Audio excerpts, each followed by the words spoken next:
Country is that one? Yes. Okay.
Yes, in mixer.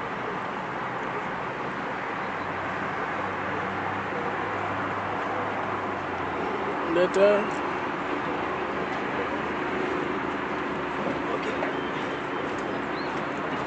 Go.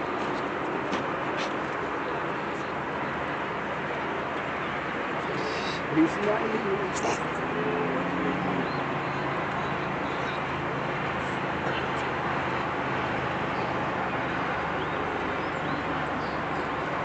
come look.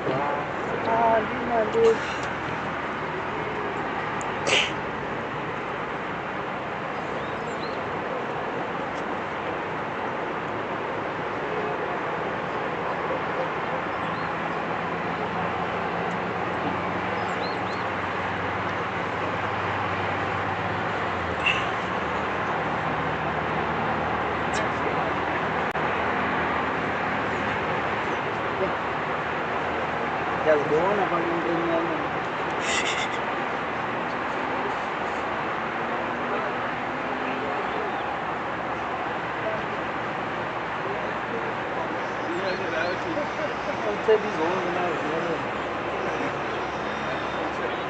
Yes, he started from. What time is the last game? What time is the last game? Only 6 games in 6 games today. So who was the last game?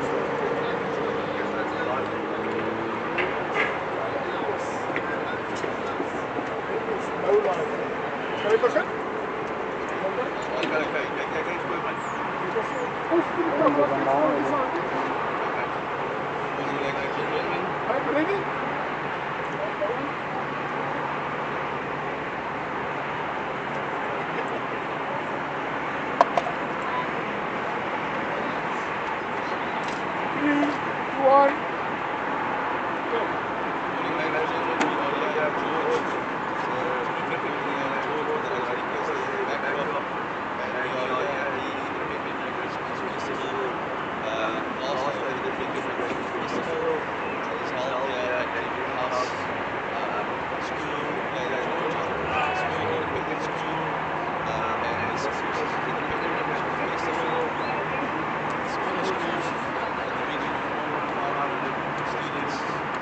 in the independent sector, and we've had a wonderful festival here. Schools all over the country that's joined us for the festival. We have Somerset College from Somerset West that's joined the festival. We have the hosts, Glenwood House. We have Woodridge College from Storms River Mouth, PE Way. We have Cornwall Hill all the way from Pretoria. And then we've got St Andrews College St Andrews School from Bloemfontein, a school with more than 150 years of history. We've had a wonderful festival here with coaches and parents and players. We've had 2 days of under 16 and under 19 festival rugby, and we're happy to say that there's been hardly any injuries, so the matches were well controlled by the referees, and we'd just like to thank everybody involved in the organization of this festival.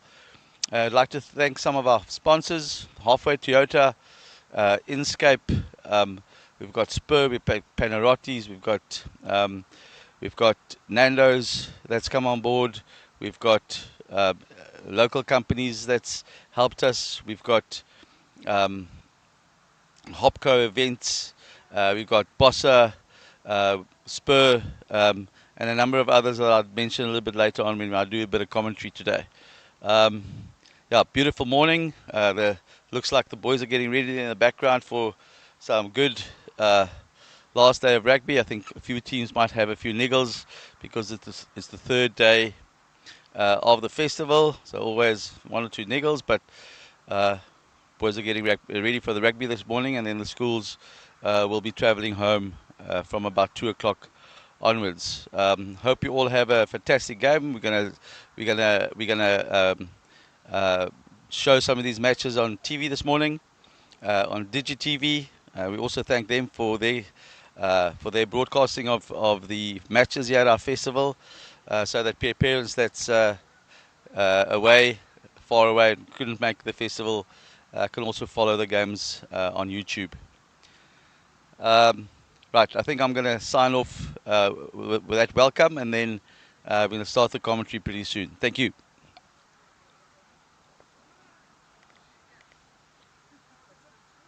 Is that okay?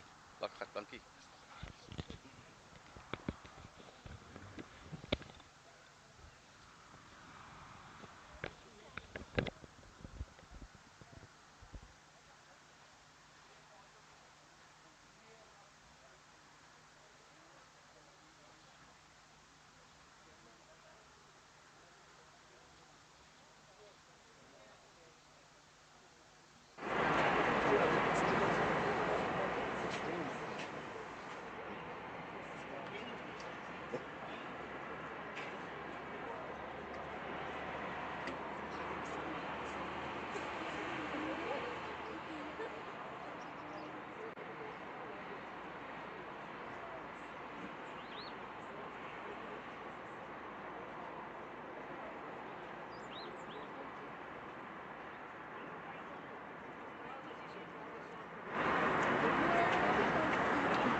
Ladies and gentlemen, it's a beautiful morning here at Glenwood and George with the Outeniqua in the background there.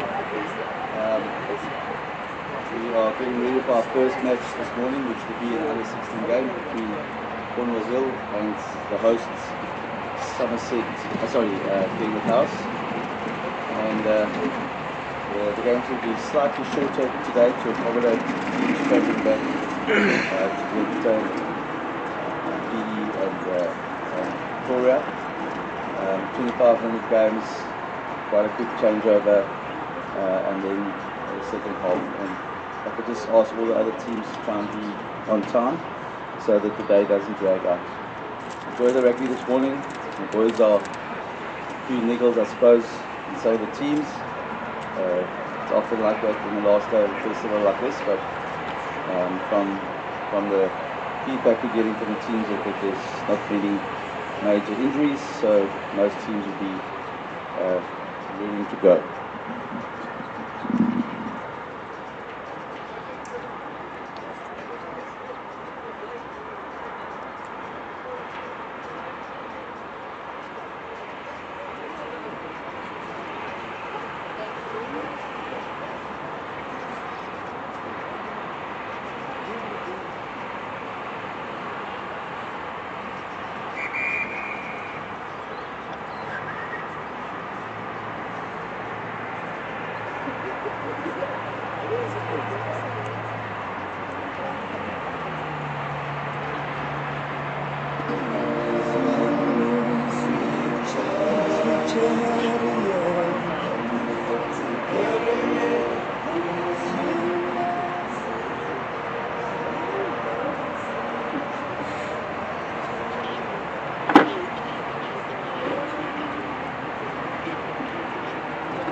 Monday.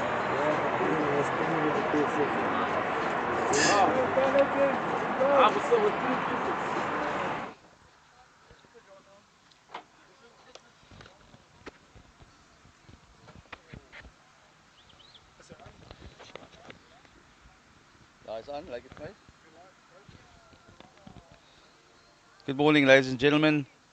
Here from a beautiful morning in George, and we are live here from the Independent Rugby Schools Festival. The two teams getting ready to take the field this morning is Glenwood House. See their team coming forward there on the other side, and they are going to play against Cornwall Hill. We are here at the Independent Rugby Schools Festival, which is a small festival, about 6 schools that have joined us for this festival, all independent, smaller independent rugby schools. Cornwall Hill from Pretoria, Glenwood House from George, Woodridge from Storms River Mouth, PE side. We've got Somerset College here from Somerset West, and we also have St Andrews from Bloemfontein. This is a festival that started in 2010 to provide a platform for smaller schools that perhaps don't have the massive depth of some of our other schools to also be able to play in a platform or a tournament over Easter against schools of more or less the same strength with the same rugby culture, schools that love their rugby, schools that have that believe in the game to develop young men, and so many like-minded schools that are joining us for this festival. Last night the teachers got together, organisers, and made the decision that Cornwall Hill will host the festival next year. And so the two schools that we're going to see in action here now is the under-16s from Glenwood House against the under-16 team from Cornwall Hill. Glenwood House, small independent school here in George. They are busy celebrating their 20th anniversary this year, and Cornwall Hill, a little bit older, about 28 years, on the outskirts of Pretoria there in Irene, on the famous Cornwall Hill, one of the rocky outcrops around Pretoria, with quite a bit of history there. Maybe I'll get a bit of time later on to just recall that history. Okay, I don't have all the player names in front of me. I'm going to do my best. Looks like we have the fly-off Aya that's going to kick off.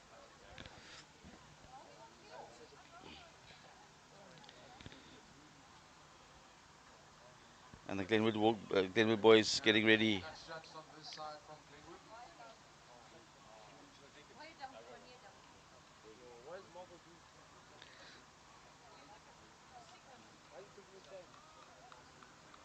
Looks like Aya Matwetwa, I think he's also the captain of the team, is getting ready to kick off. And there the referee blows his whistle, and let's see what happens in this exciting schoolboy fixture. Ball kicked off tight to the touchline, and Kellen Krause there, the hooker, just put a foot in touch. And the first line out of the day.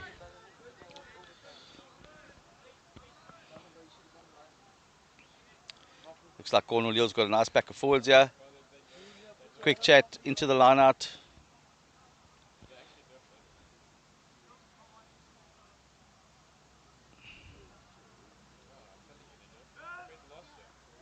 Good line out win there in front of the line out as the pack of forwards get together in the maul.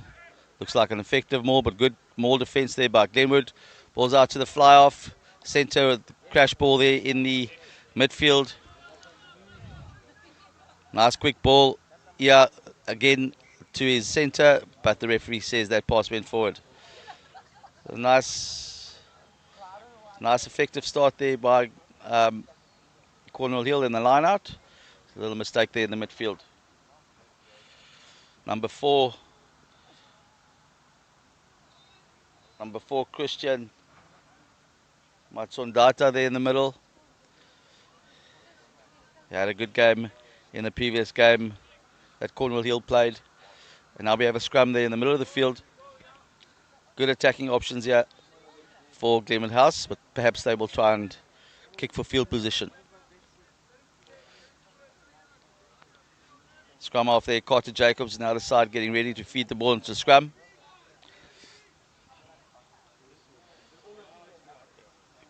That's a strong scrum by Cornwall Hill, making it a little bit difficult there for Glenwood House. So they may have even won that ball. Ball's out from Carter Jacobs to Heinrich Smith.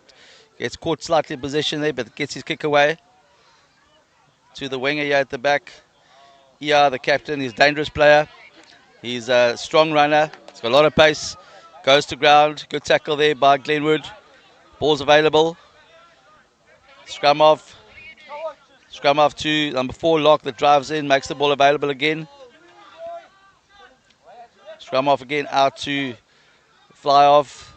The hooker drives in there, not really over the advantage line yet, but can they get quick ball? Looking for quick ball. Ball's out now to the right-hand side. Good movement of the ball and a good bump off there as Cornwall controls the early position. Scrum off again into a structured pod.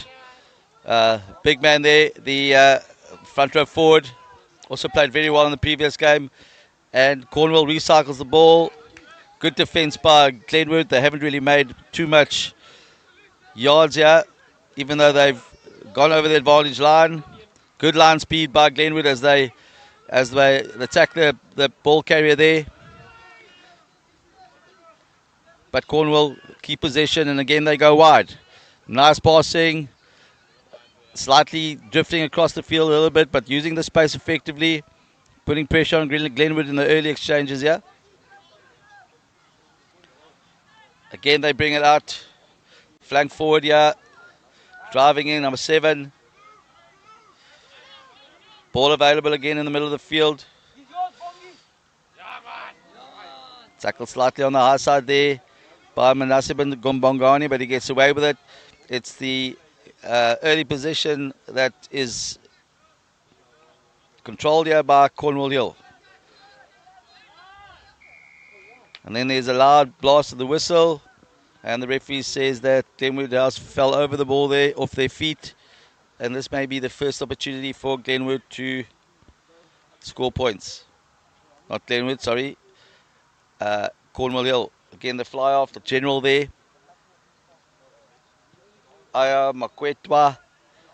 Good kick there to the far side. And Glenwood House a little bit under pressure here in the early exchanges, struggling to get their hands on the ball. Cornwall Hill controlling the ball nicely.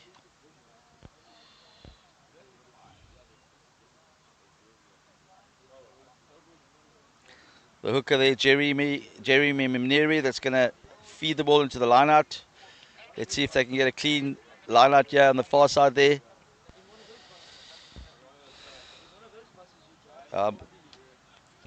Jumper couldn't get his hands to that ball. Ball goes to ground. Referee blows his whistle. There's a knock on. And Glenwood has the feed in the scrum. Yeah, some good goal ball position by Cornwall Hill in the early exchanges of this match. Definitely putting some pressure on Glenwood, who hasn't really had the ball. But the other have an opportunity to exit.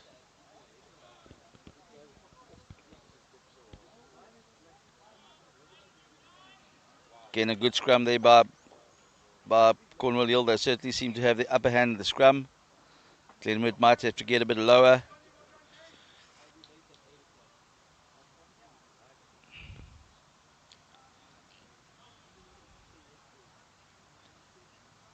Cornwall Hill, a strong front row there. They also have some strong locks, and they certainly look like a pack, workman-like pack that gets around the field.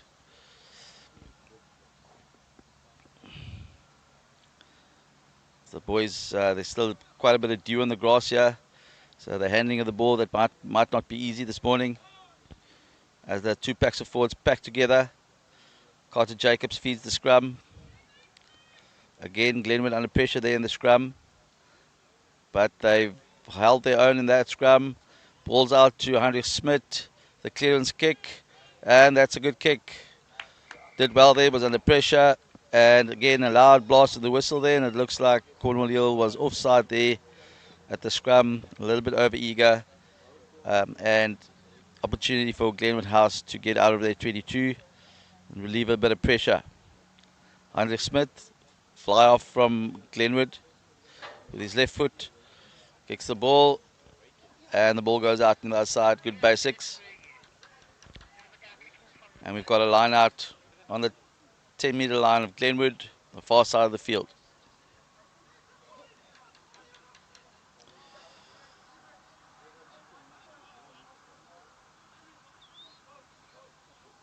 Outside centre here, Issa Saba communicating with his inside backs there. Max Babunge with a nice delivery. Carter Jacobs. Ball goes out there to, looks like, Villy Rousseau. Live wire flanker of Glenwood.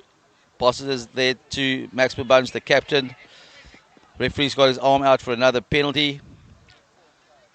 Some good possession now for Glenwood as the ball comes out here to Lex Norkier, who's trying to get the ball into space. Unfortunately, loses the ball forward.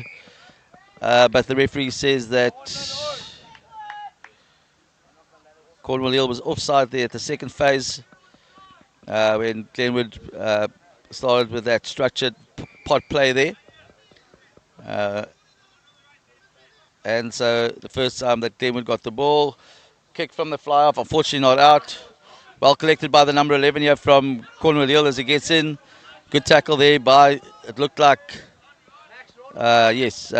Heinrich Smith as Cornwall gets the ball. Caught behind the advantage line there. And a very good tackle, good pressure by Glenwood. They recycle the ball to the fly-off who gets away there. He's a dangerous player. He's a good runner of the ball. Makes good yards. He's also strong. Bumps off a few players there. Eventually scragged on the other side of the field. And if Cornwall Hill can get quick ball here and get it wide, Glenwood will be in trouble. They choose to take it up. Perhaps the wrong option there. Ball should have come wide. But now they get it out to one of the strong ball carriers. They carry the ball forward. Ruck there in the 22-meter line. Glenwood House again under pressure. Good short pass there. Again cycling of the ball. The hooker driving in strongly. They must be very close to the line. Again, advantage to Cornwall. Cornwall gets the ball out again to one of their players in the pod. Can they recycle this ball? Strong drive towards the line. Good defense there by Glenwood. Jethro Beers there with some pressure on the attacking player. They drive the ball forward. Ball goes to ground. And then there's a loud blast of the whistle. It looks like penalty to Cornwall. Again, offside at the ruck. Not behind the last man's feet. Defenders obviously a little bit desperate there on the line. And Cornwall Hill now with the opportunity to perhaps score the first points in this match. Quick tap by the scrum half. Ball goes into contact, but they leave it. A very good physical tackle there by Glenwood. And good defense by Glenwood. Ja, hierdie twee spanne wat mekaar lekker aanvat. Fisiese spel op hierdie stadium Cornwall Hill wat 'n bietjie inisiatief neem in hierdie wedstryd. Hulle boer hier so in die kwartgebied van Glenwood House. definitief meeste van die besit tot dusver. 'n Pak voorspelers wat baie besit wen en die agterspelers wat dit goed gebruik. En hulle is nou al 'n paar keer hier in die kwartgebied van Glenwood House wat hier moet wegkom. En probeer om aan die ander kant van die veld te kom. Carter Jacobs wat die bal in die skram gooi. Weer 'n goeie skram daar deur Cornwall heel, die bal is uit. Heinrich Smit die loskakel van Glenwood House wat met sy linkervoet goeie verligting bring. En die vlagman kom staan hier so op die kwartlyn. Gaan Cornwall heel se besit wees. Se bal wees. Ons gaan kyk hoe effektief hulle hierdie lyn staan bemeester al dan nie.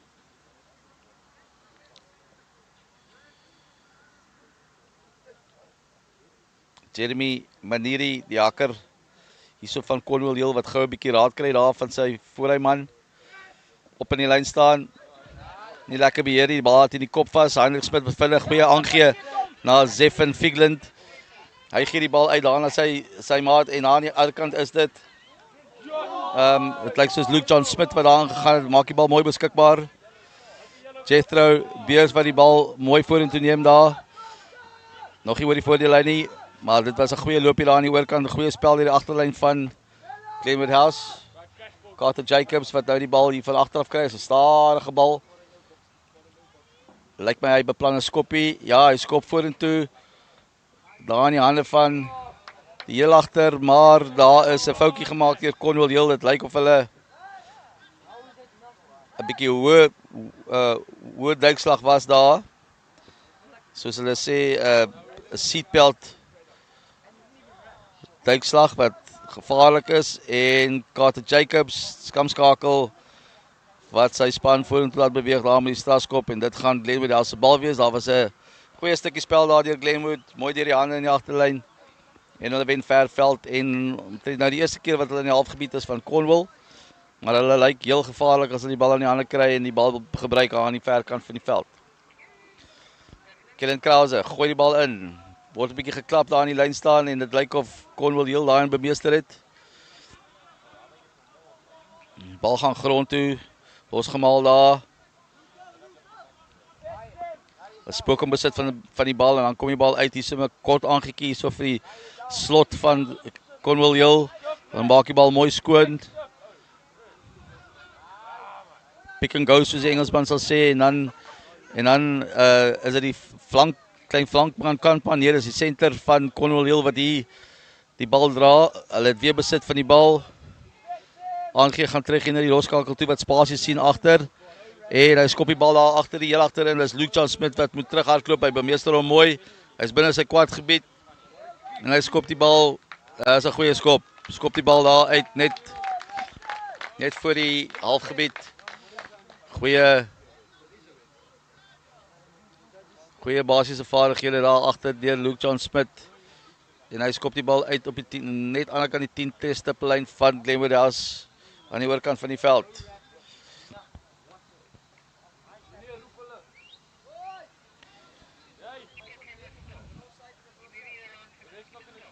Glenwood House wat hier so, of skies tog, Cornwall hier so, lyk of hulle baie goed gevat daar deur Carter Jacobs. Moeilike bal wat hy bemeester het daar, dan sit Lex Norke. Die bal 2 hande hardloop en dan probeer hy die bal so half hier oor sy kop gooi. Miskien eerder beter om die bal 2 hande te hou. Naya Majole wat daar ingaan. Glenwood wat hulle strukture reg kry. Manasseh Bongane wat daar mooi oor die voordeellyn dryf. 'n Sterk spel deur die hakker van Glenwood. Carter Jacobs pas gee nou die bal uit vir Heinrich Smit. Hy sien spasie daar aan die agterkant. Dis 'n goeie skop. Die bal rol en weer eens is hy uit. Maar dit lyk of die bal dalk ongelukkig direk uit is. Is die bal direk uit? Ja, lyk by die bal is direk uitgeskop daar deur Heinrich. Ongelukkig, goeie idee, uit spasie gesien daar agter. Skop net 'n bietjie hard. As ek nou korrek is, ek dink daai skop was direk uit.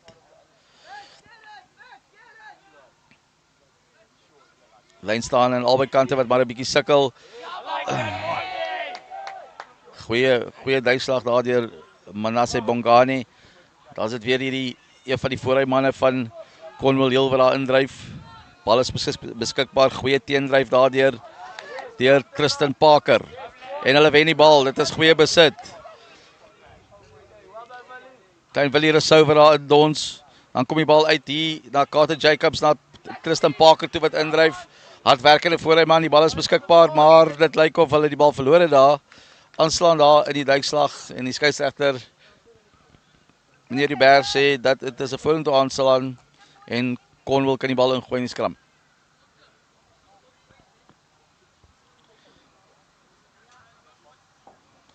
Lieflike dag hierso in George. Ideale toestande vir rugby, lekker vroeg wat die manne aan die gang is vandag. En twee spanne wat baie goed opmeet teen mekaar.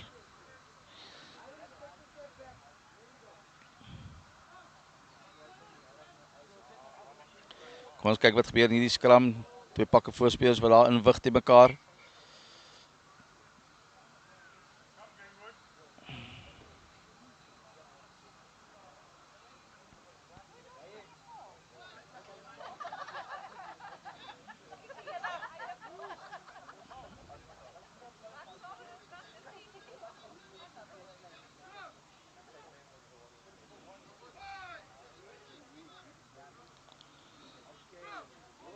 Skramskakel van Cornwall heel wat die bal ingooi. Netjies aangee, as hy losskakel wat verligting bring. Dis hulle het ongelukkig daai bal teruggedra in die 22 meter in, 'n bietjie 'n basiese fout daar van Cornwall heel. Kan nie direk uitskop as jy die bal teruggedra het in jou 22 meter lyn nie. En nou 'n geleentheid vir Glenwood House om te kyk of hulle 'n bietjie druk hierso op Cornwall kan plaas. Cornwall so tot dusver meeste van die gebiedsvoordeel gehad.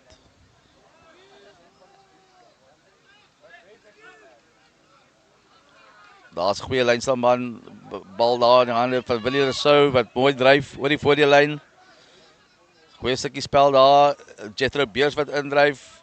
Goeie struktuur hierso vir Glenwood House. Carter Jacobs weer wat weer vir een van sy pakkies gaan gee en dit is Manasseh Bangane wat weer die bal mooi dra. Maar pas op dat hulle die bal verloor daar in die kontak nie. Kyk na die bal en dan is dit die skeieregter wat sê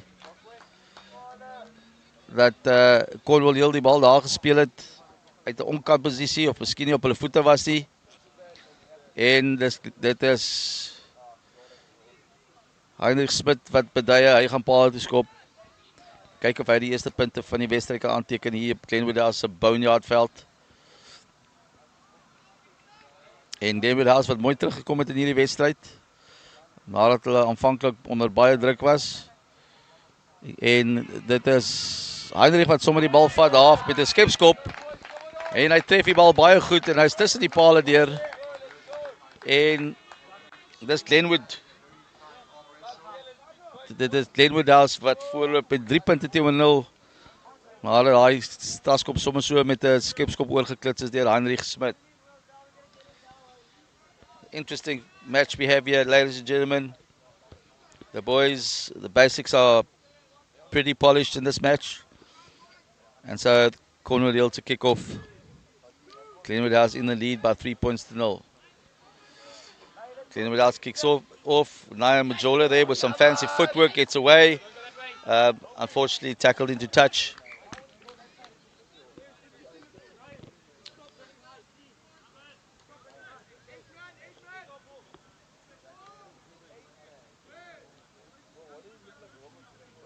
Scrum off. Kai Norton chats there with his forwards. They want clean line-out position here to create a platform to attack from. Let's see what happens. Good. There's some good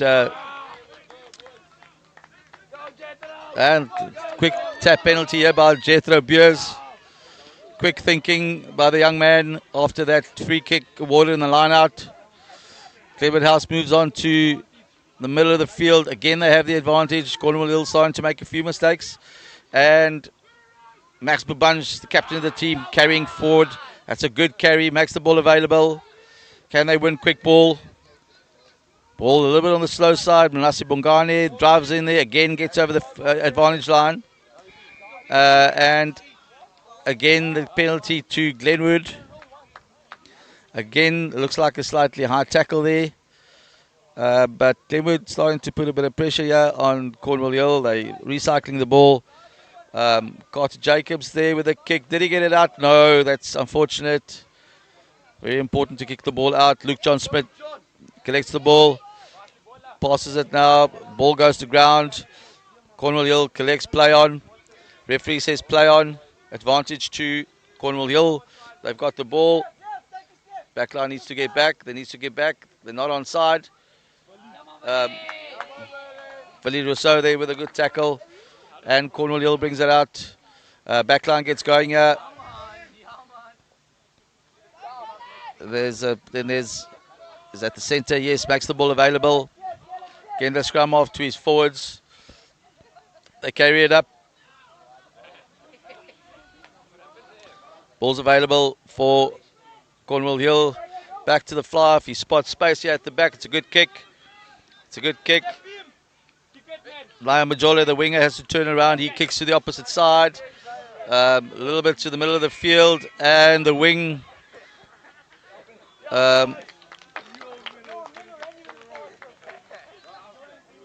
The wing there on the far side, Melo, unfortunately in front of the ball, the kicker of the ball. He was there a little bit too early. Got to be behind the kicker and be placed onside by the kicker. So a little mistake there. And now Cornwall Hill with the opportunity to kick the ball deep into the territory of Glenwood House. They kick it. It's a good kick. And we have a line out on the side of the field. Pretty much on the 22-meter line there. And Cornwall can throw the ball in the line out.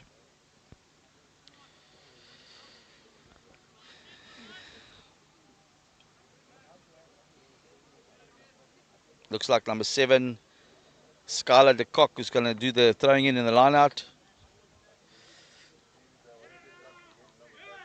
Up they go. Good possession. They try and set the ball.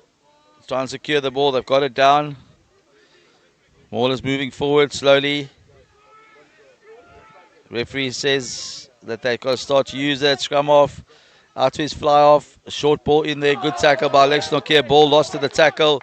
Luke John Smith picks it up. He kicks it, unfortunately, straight down the throat of the fullback here, who's coming with a counter attack. Good pass to the opposite side.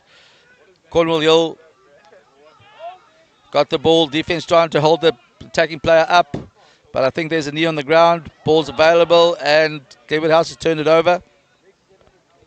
Carter Jacobs now. The ruck, can they win quick ball? Set it up. Tristan Parker carrying the ball forward. Boys struggling to get the ball wide. Sometimes I think they overdo the pods a little bit, but in any case, here it comes. Oh, Harry Smith getting charged down there. The ball rolling behind the posts and over the dead ball line.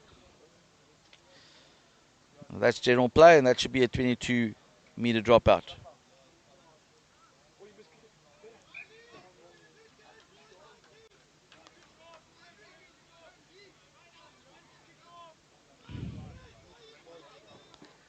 I think it's important sometimes that the boys can recognize, see space out wide. Sometimes they overdo the structured play a little bit, and they don't always see the space out wide. Sometimes 1 or 2 wide passes opens up space in the wide channels. At this stage, most of the rugby being played there in Channel 1 and Channel 2. Quite close to the forwards.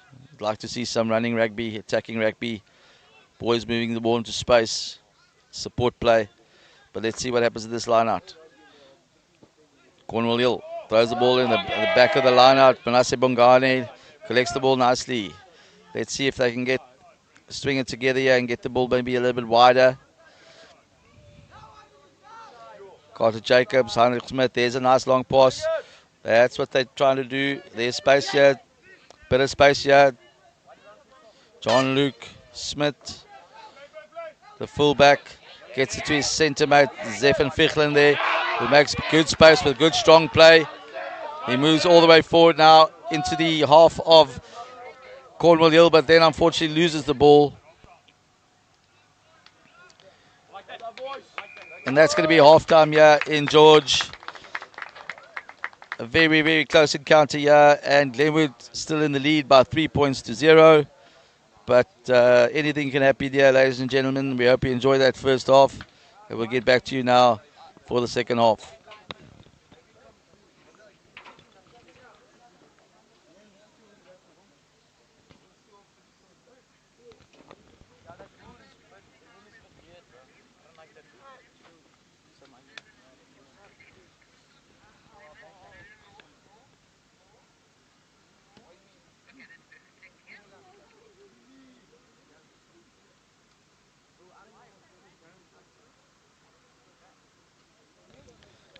Two teams in the huddle there. Management and coaches giving some advice. Hopefully not too many people talking. It's often better to have just 2 or 3 comments the boys should focus on. Sort out the niggles. Get some water, a few oranges. And get ready for the second half. Heerlijke dag hier so in George. Die son skyn lieflik. Hier is nie 'n windjie wat waai nie. Pragtige kondisies vir skole rugby. En dit lyk of die seuns dit geniet. Ons is hier so by die Independent Rugby Schools Festival. Dit is 'n festival vir kleiner skole wat hierdie jaar in George plaasvind. Dit is die Glenwood House wat hierdie jaar die festival aanbied. En ons het so 5-6 skole en 'n paar van ons plaaslike skole ook hier betrokke gehad. George High was hier vir 'n paar wedstryde en dan het ons vir Woodridge College daarvan Port Elizabeth, Queberga se wêreld. Ons het Cornwall Hill, Pretoria. Ons het St Andrews van Bloemfontein, Somerset College van Somerset West en dan Glenwood House wat die festival aanbied. Almal skole in die onafhanklike sektor. Maar almal skole wat baie lief is vir hulle rugby en goeie rugby programme het. En rugby gebruik as 'n ontwikkelingsmedium om hierdie jong manne fisies en geestelik te ontwikkel. Die eerste Independent Schools Rugby Festival het plaasgevind in 2010. Onder die leiding van Cassie Kasselman. Hy was onderwyser daar by St Andrews in Bloemfontein.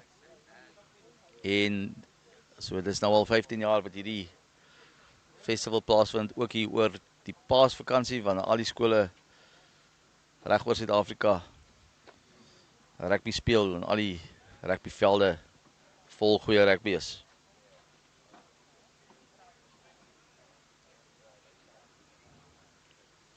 Twee spanne wat nou daar kringetjie maak. Afgetrede van Glenwood, Geoff Jacobs, self 'n man wat professionele rugby gespeel het, die Valke. Hy het baie eersterangse wedstryde agter sy naam. Goeie afrigter, werk goed met sy seuns. En daar aan die kant van nie heeltemal seker wie die afrigter daar is nie, maar ek is seker dis ook die geval daar.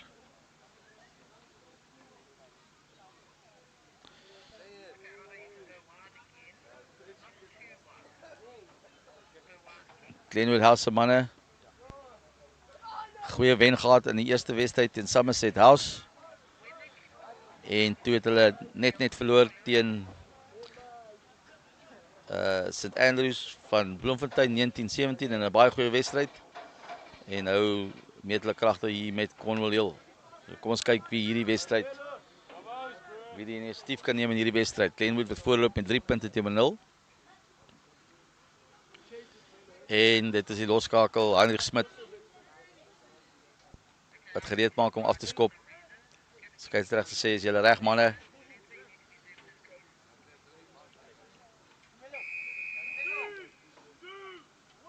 En Heinrich Smit, die skop die bal af. Bal wat die grond tref daar, en dan is dit die kantman hier van Cornwall Hill wat die bal mooi vorentoe dra. Gee die bal hier aan vir een van sy voorrymanne wat mooi indryf. Bal is beskikbaar, skamskakel uit daar na sy loskakel toe. Hierdie man is 'n gevaarlike aanvaller. Melo oor die bal, mooi in die hande kry, gly so 'n bietjie en dan word hy in besit betrap. Cornwall is daar, die man sal hom met ons steun. Daar kom Max Bobanj nou by. Bal is beskikbaar, Jethro Beers wil daar mooi indryf, goeie liggaamsposisie. Neem die bal vorentoe. Cornwall sal met wegrol daar, as hy met wegrol, ja, en dan bietjie stadig weggerol. Skeieregter wat 'n strafskop toeken aan Glenwood House. Carter Jacobs vir die bal vat. Skoppie na die kantlyn toe, nie 'n slegte skoppie, neem sy span vorentoe. En nou Glenwood House die kans om te kyk of hulle goeie besit hier kan wen. Miskien 'n paar fases kan afdwing en miskien kan kyk of hulle iewers 'n bres kan slaan.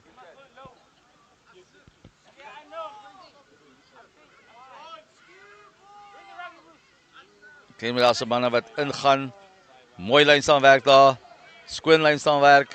Heinrich Smit daar met 'n aangee so 'n bietjie agter sy centers verby, maar goed in die hande gekry daar deur Lex Norke. Carter Jacobs wat nou regmaak, oorweeg sy opsies. Dan bring hy die bal hier uit na Manasseh Mangani toe wat mooi indryf. Wen 'n paar meter veld. Bal moet vinniger uitkom. Dan is dit Max Bobanj, mooi liggaamsbewegings as hy vorentoe dryf. Werk met sy bene, werk met sy voete en dan word hy so 'n bietjie opgetel. Maar sy krieg is nou op die grond, so die Cornwall manne moet los. Carter wat weer regmaak. Lyk of hy hierso miskien skoppie wil plaas. En daar kom die skoppie. In die lug op is nie 'n slegte skop nie. Maar pragtig in die hande gekry daar deur nommer 10. Wat daar in dons. Goeie spel, los die bal, speel hom weer. Maar lyk my daar was 'n aanslaantjie toe hy grond toe gegaan het daar. Hy vra vir die skeieregter. Maar skeieregter het dan die bal gelos en weer opgetel, maar die skeieregter sê daar was 'n aanslaantjie in daai beweging. Die aangewerk wat so 'n bietjie lol. Manne is baie keer 'n bietjie vlak hier in die agterlyn. Gaan die aangee hier na die agterkant toe in plaas van om voor die man te wees. Maar kom ons kyk wat gebeur in hierdie scrum. So, Carter Jacobs feeds the scrum now. Good scrum by Glenwood. That's good ball. They can get it. It's a good scrum. Carter Jacobs with his hands on the ball. Heinrich Smit gets it. Passes it to Lex Norke. A little bit upright there in the tackle. Didn't really win the contact there. Now he's in trouble. He's gotten held up. Yeah, good defense there by Cornwall, but the attack a little bit predictable there. Not many supporting runners supporting the ball carrier there, and making it easy for the defense to target the ball carrier to turn him over. So let's see now in the scrum again. Kellen Krause on the side of the scrum. Tristan Parker grabs on the jersey, says, "Come buddy, let's scrum." In they go. Cornwall feeds the scrum. The scrum that wheels a little bit, and then the referee saying that there's that the Glenwood boys must scrum forwards. So they've got their bodies and shoulders need to go forwards, and that didn't happen in that scrum, so a penalty to Cornwall.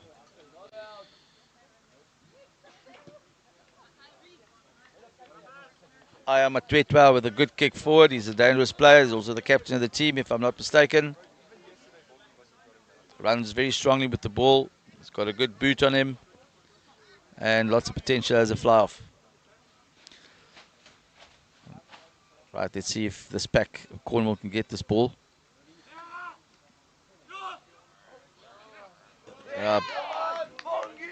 Line out one there by Cornwall Hill. Glenwood getting the ball, passing again, not very accurate. Boys will have to work on their passes. But then there's a mistake there by Cornwall Hill, and it looks like the referee is reaching into his pocket for a yellow card. Looks like a cynical offence there by Cornwall Hill. Maybe playing the ball from an offside position. And Glenwood fly off. Heinrich Smith kicks the ball again. Fortunately, making that basic error of not kicking the ball out. Glenwood House coming across the field, but there's a knock on.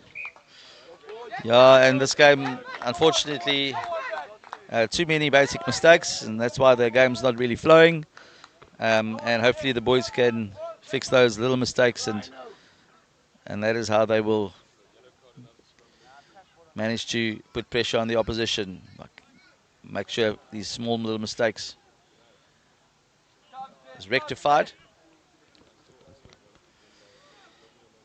Glenwood House with a scrum in the middle of the field, halfway between the 22 and the 10-meter line, as Carter Jacobs feeds the scrum, and referee says a short arm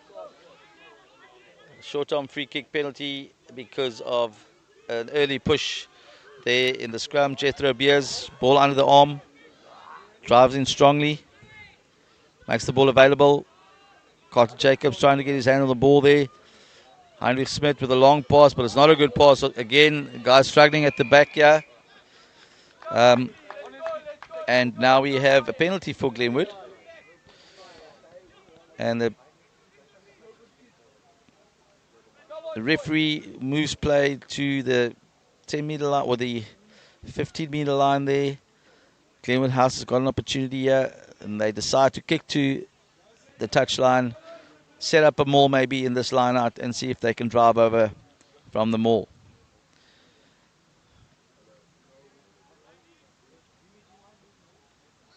Right, Killen Krause in the line out.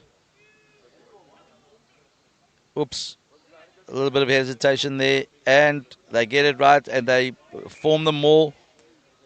But unfortunately, the referee says that there was a book in the line out there, so an opportunity missed there by Glenwood. Just a bit of hesitation, lack of communication in that line out. Tap penalty, fly off, kicking the ball into the midfield here. It's a very good kick, finding space. Luke John Smith returning with quite a bit of interest, not a bad kick. Fullback of Cornwall getting the ball, passing it, not going to hand. And a good tackle there by, looks like the captain, Max Babanj. And good, very good pressure play there by Max Babanj, I think it was, made the tackle. Then Willie Rousseau is over the ball, wins the ball on the ground, and gets a penalty for his team. You can see the boys are excited there. Good competitive play there on the ground by Willie Rousseau. And here we have Heinrich Smith now with an opportunity for another 3 points.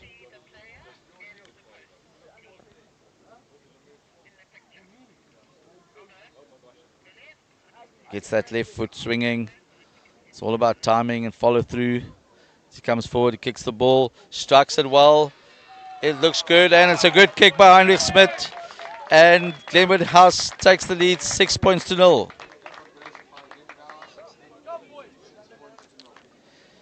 That penalty came from good pressure. Lovely, good tackle that gave the loose forward the opportunity to compete for the ball. And he was on his feet, he won the ball. And that led to a penalty. And Glenwood House now in front by 6 points to 0. Can Cornwall Hill get back into this match? Kick off into the 22. Max Babanj, captain of the side, gets it, drives in strongly, offloads to Glomelo. Glomelo cuts back infield. He needs support, goes to ground. Can't really see the ball there. Ball goes now out to the fly off with his left foot. It's a good kick, but doesn't get it out. Aya Makwetwa, dangerous runner, steps of his right foot, runs into tackle. He's a dangerous player. That's number 10 from Cornwall. Scrum off, gets the ball out there to number 13 centre. This game is on now, ladies and gentlemen. The boys are really having a go now. Good drive there. Good work with the legs as the ball comes back here to the lock forward of Cornwall. He gets scragged, but he gets forward. Gets himself loose out of the tackle, goes to ground, and the referee blows onto his whistle. Again, sounds like Glenwood this time guilty there of a dangerous tackle, looks like. And Cornwall indicating that they are going to go for poles. Ja, dames en heren, ons het 'n interessante wedstryd hierso. Glenwood House het voorop 6-0. Maar 'n baie gelykop stryd hierso in George. En nou die loskakel van Cornwall heel. Kan kyk of hy die gaping 'n bietjie kan vernou.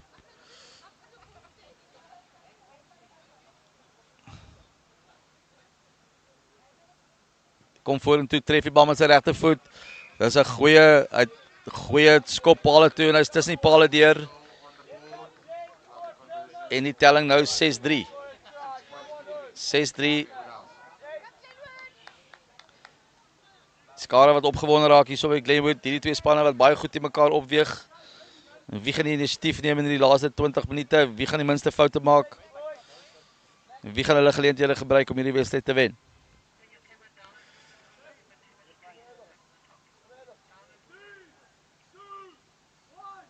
Heinrich Smit, die loskakel van Glenwood met afskop. Dis 'n goeie afskop. Nie in die hande gekry daar. Deur die agste man van Cornwall nie, ongelukkige aanslaan daar. En Glenwood wat nou die geleentheid het hier diep in die gebied van Cornwall heel. Hulle moet hierdie bal nou bemeester die skram. Miskien deur 'n paar fases neem en dan probeer om die bal wyd te vat. Aangewerk nie so suiwer is hierdie wedstryd van beide spanne nie. Alhoewel die hantering was redelik goed by die aangewerk. So bietjie substandaard. Skamskakel van Glenwood nou, Carter Jacobs, hy gaan die bal ingooi. Skeieregter sê nie, hy is nie gelukkig hier, daar's iets wat hom pla daar, die man sak nie heeltemal, wig nie heeltemal oordentlik in nie. Voor hy daar van Glenwood, Tristan Parker, Manasseh Bongane, almal min of meer dieselfde lengte en dis altyd goed hulle voor hy, daar's Kia Visagi ook. Jethro Beers hier agter.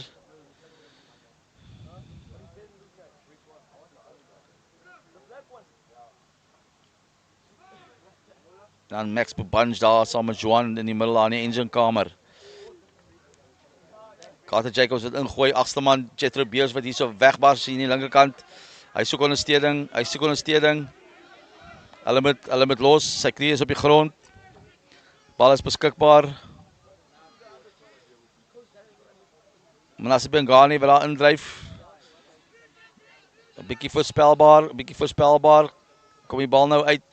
Heinrich Smit wat daar probeer deurkom na 'n gaping en dan kom hy daar deur 'n gaping. Hy word vasgevat. Goeie stukkie spel daar deur Heinrich Smit. Nou die bal wat uitkom, Carter Jacobs. Hy probeer daar deur 'n gaatjie gaan. Dis goeie spel. Nou het hy ondersteuning nodig. Hulle moet hom op die grond kry maar hy besit te behou. Bal is op die grond, bal is beskikbaar. Weer Jethro Beers wat die bal kry en vorentoe beer, maar dan word die bal ongelukkig afgevat daar in die duikslag deur Cornwall heel. Miskien 'n bietjie individuele spel daar deur Glenwood.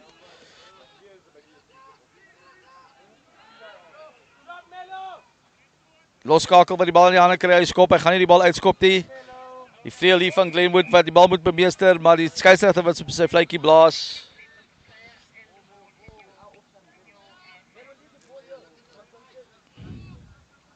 Hy blaas daar op sy vletjie, hy is nie gelukkig daar met iets wat gebeur het daar nie.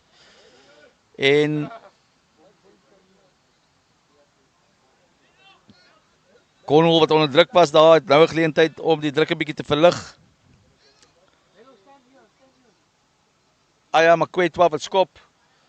En hy kry die kantlyn daar aan die hoofpaviljoen van die veld.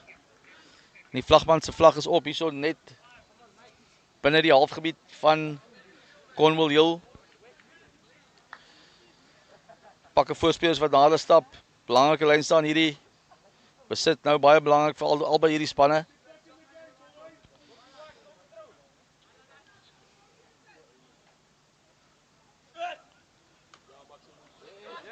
En dis Glenwood wat die bal bemeester aan die lyn staan. Die lynstaande wat op 'n bietjie sukkel aan albei kante. Tristan Parker wil die bal beskikbaar maak daar, maar dan's daar 'n goeie counterattack daar deur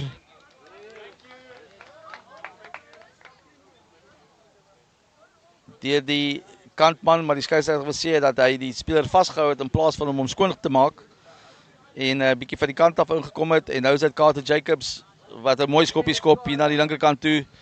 En die bal is uit hierso net buite die kwadgebied van Cornwall Hill en dit is Glenwood House wat nou gebiedsvoordeel geniet. Kan hulle dit omskakel in punte?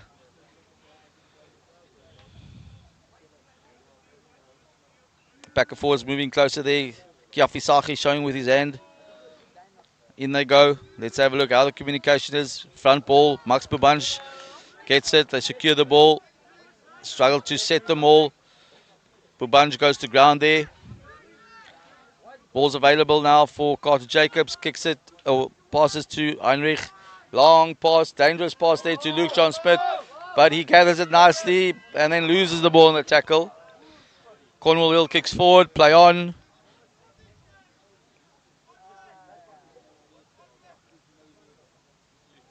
And the reserve players there on the opposite side, Cornwall Hill, asking the question about advantage. Referee says, no, there must have been another mistake.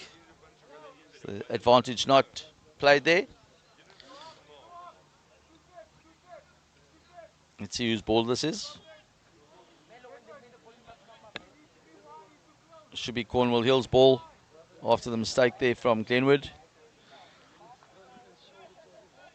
Again, the passing in the background and in the back line, Glenwood not effective. That's been a problem for most sides throughout this festival as Cornwall Hill comes on the attack.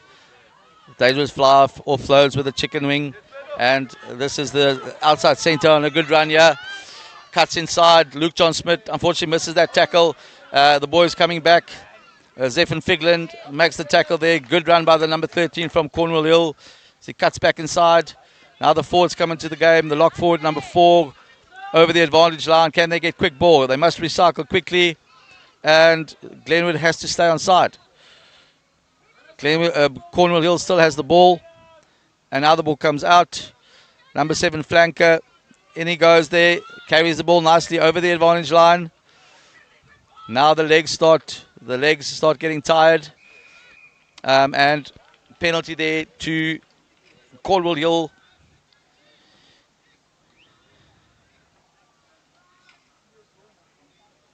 As Glenwood House does not roll away. That often happens when players get tired in the back end of the game. They don't roll away quickly enough. And they spoil the opposition ball, and so that's a penalty. Now it's decision time for Cornwall Hill. Fly off. Captain of the side, Aya Makwetwa, says, I'm going to take a kick to the poles to try and level up the scores.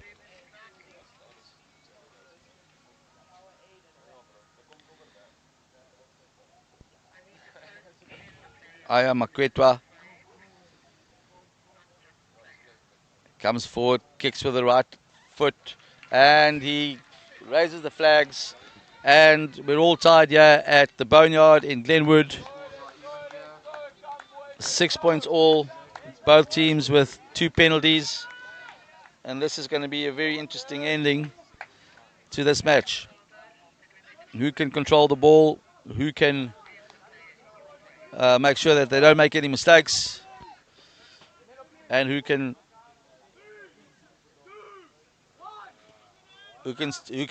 perhaps come up with a bit of individual brilliance to turn the tide for their team in this game. Kick off there by Heinrich Smith. Packer forwards, Cornwall's got the ball again. They take it up there. Ball's available. Can they win quick ball now? Ia gets it on the front foot. Good pass out to his centre there.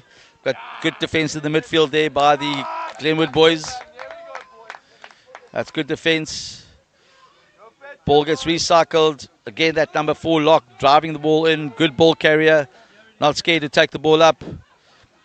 Then we've got a nice little pass out here. Cornwall trying to attack a little bit wider. Ball's going to be recycled. Manasseh Bengane and Tristan Parker trying to counteract there. And there's the general. Aya with a good kick. Shrill blast of the whistle. And a bit of ill discipline there by Jethro Beers. Didn't exactly see what happened there. I don't know if it was a late tackle or perhaps something else.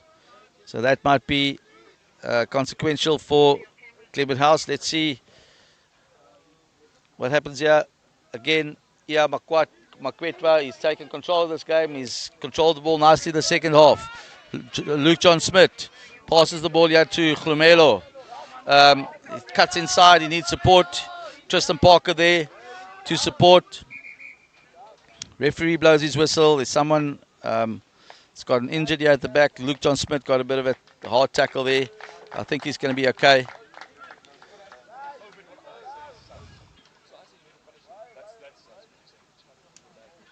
Yeah, the fly off of Cornwall Hill here, making good decisions, getting his team back into the territory of Glenwood, using his boot quite effectively.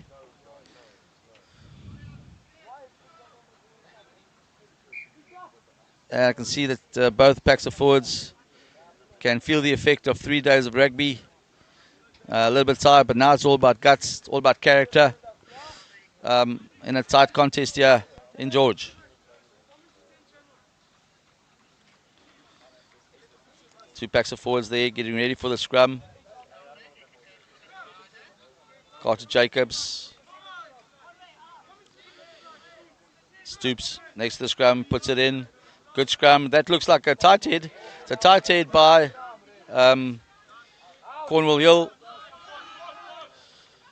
And Cornwall Hill still got the ball. They kept the ball there. Ball's on the ground. Ball's available. Scrum off now. Passes out to his number 2 hooker. Good line speed there by Tristan Parker. Ball comes out. Aya Makwetwa kicks into space. It's a good little kick. Eli Yardley tries to get the ball, but he can't get possession, and it's the fly off that kicks through. Aya, he's the playmaker here. Little mistake. He kicked it over the top into space. Bounce of the rugby ball. Glenwood House couldn't grab the ball there, and the fly off kicks it forward. And a very deserved try by a very good young player. And he goes over there just on the right hand side of the right hand upright. And that might be the clincher.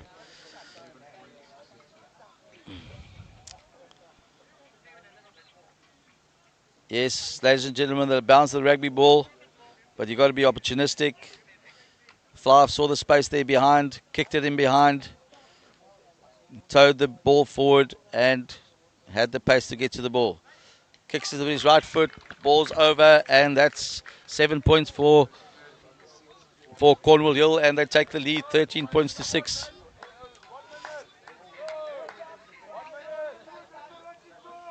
Very good contest here.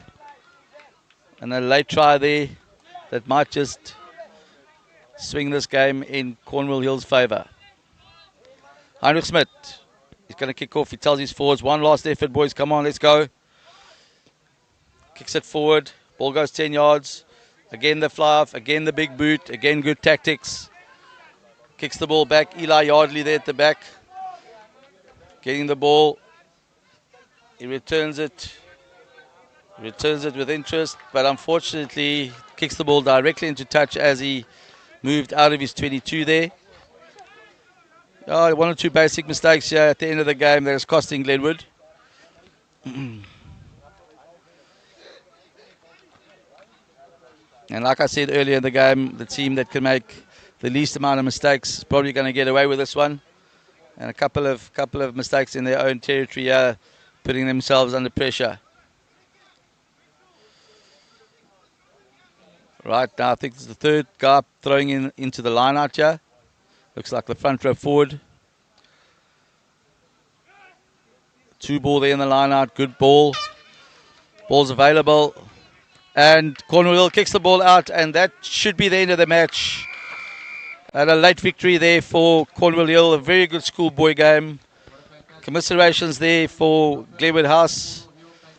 These two teams were very, very close to each other. But Cornwall Hill just taking the initiative there at the end. And a very good performance there by their captain and fly-off. Certainly, I think, made the difference, controlled the ball very well.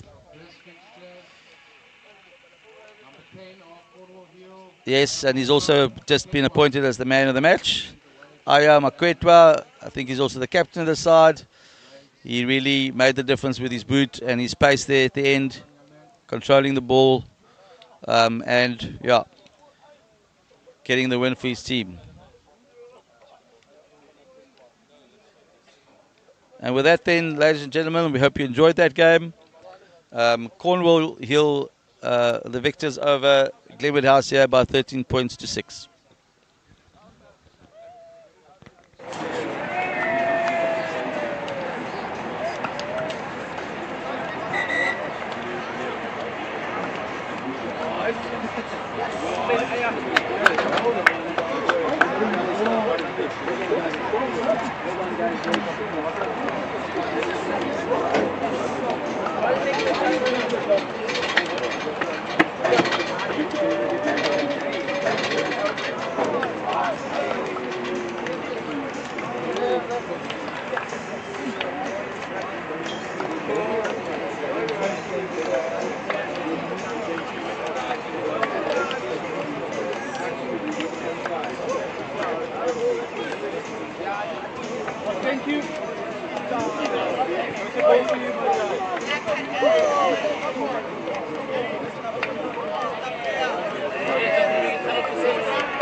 This is the white version that you have.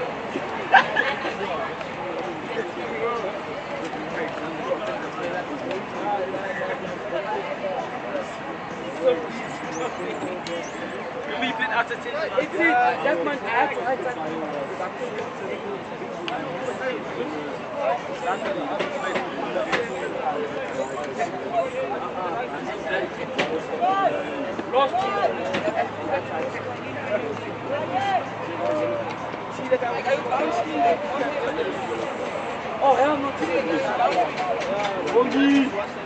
Our next fixture coming up, a 16 match between St Andrews versus Woodridge College.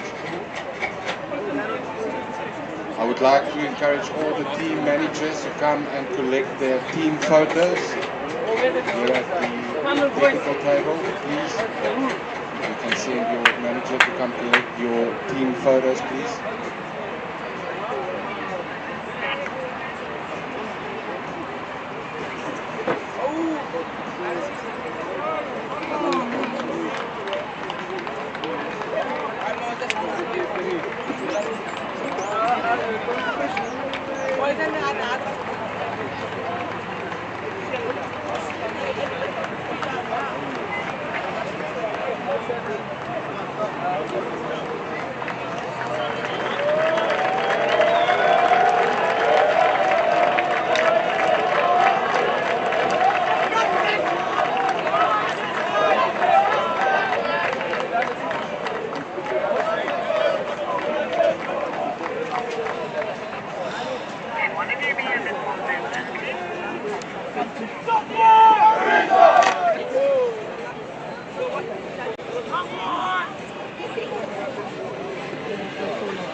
It's you on that camera. It's you on that camera. If you on that camera, must be zoom in.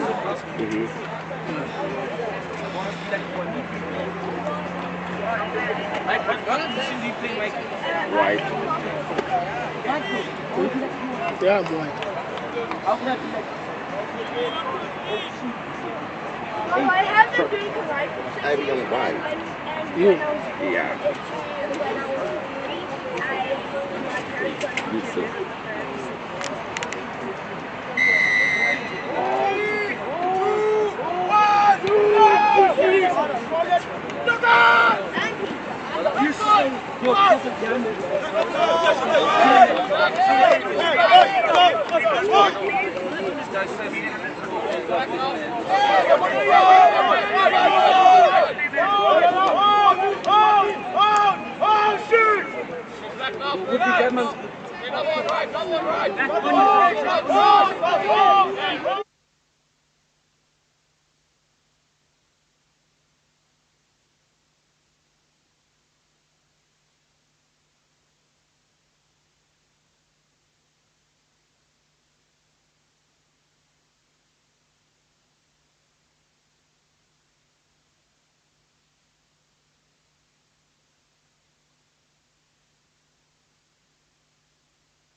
Welcome back here by Saints versus Woodridge. First few minutes, it's been a tough battle in the middle of the field.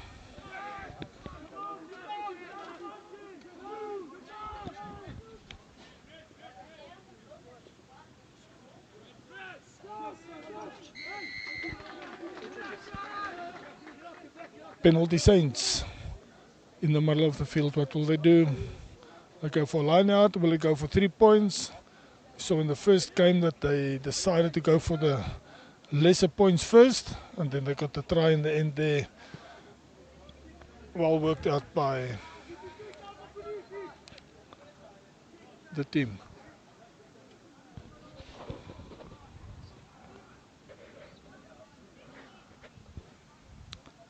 Let us know if our friends from China and Douglas are back on the stream. Not sure which team you support. You've been on for a while, 2 days ago. Ball comes out same side. Woodridge defend there in the middle of the field. Will it be available? Slow ball, but it comes out same side. Go back into the fray there. Forward players in the works again. High ball, well caught. The referee says you're holding on to the ball. Holding on to the player after you tackled him. You have to let him go. So penalty Saints. The referee is also talking to the other team. Says, guys, let's play legal game. High tackle there.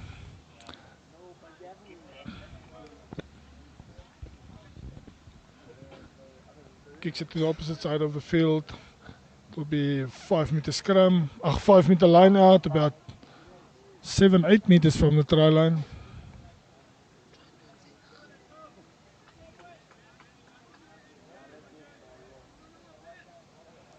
Find the jumper in the back of the line out. They want to start a maul. But Woodridge is too strong for them. It's going backwards. The ref says use that ball once. Now they go forward slowly. No, it's a deadlock. Ball didn't come out. The referee warned them. Now it's a scrum. Woodridge. Guys, come back. It's a scrum. Keep an eye on the arm of the referee.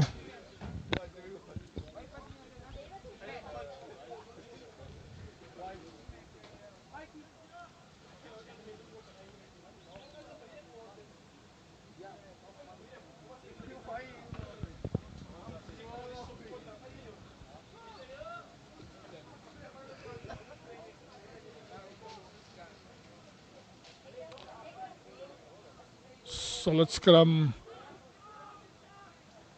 Saints was strong there as well. They got the ball back. over the advantage line. The ball is available. Number 9 is a bit slow, getting it out to the back line. The fence are up fast. Taken down the middle of the field. What will Woodridge do here? Kick it downfield, straight into the hands of the fullback. He kicks it back. Found the touchline. At 5 meters inside his own half, opposite side of the field.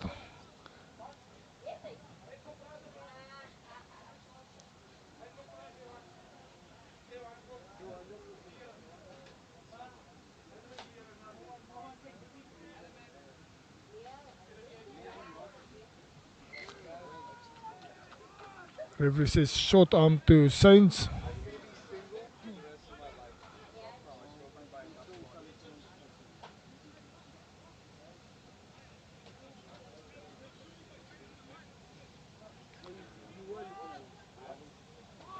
Woodridge fell back very quickly. They don't want the ref to give 10 meters closer. He decided to go infield.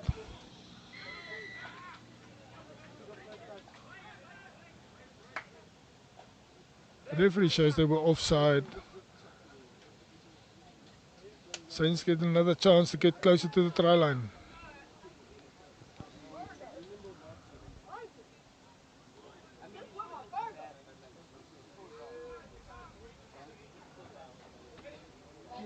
Found the touchline about 7 meters from the try line.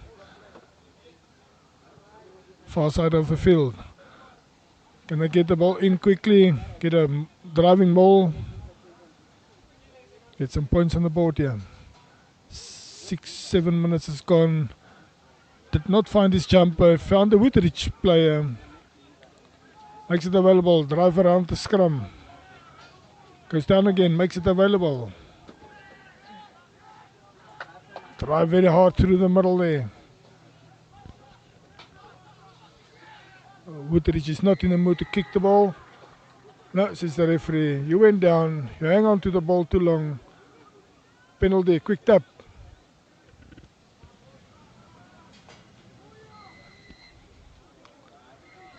Referee says, Carols, you can't keep playing like that. You didn't fall back 10 meters.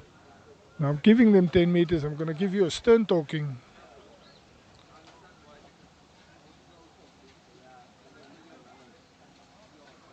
That happens again in the danger zone. Somebody will be walking and taking a seat next to the field.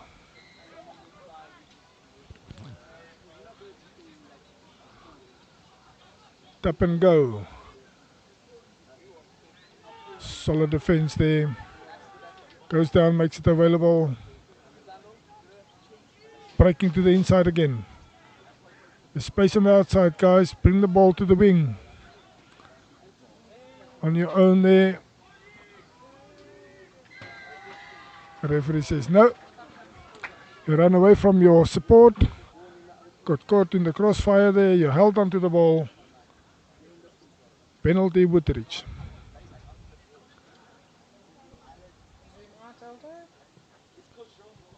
Some relief there.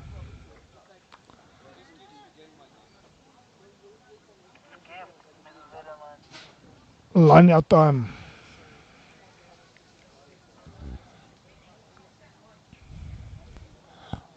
Will this Woodridge player find his jumper? Number 2 is ready. Jumper is up in the air. Found him. Quick ball to the back line. Decides to run on his own. Run into 4 Saints players there. Ball to the back. Carried back. Try to kick it downfield. Straight into the arms of the Saints player. Didn't even bounce off him. He caught it straight from the foot. Back to the inside again. 2-3 Woodridge player needed to bring him down.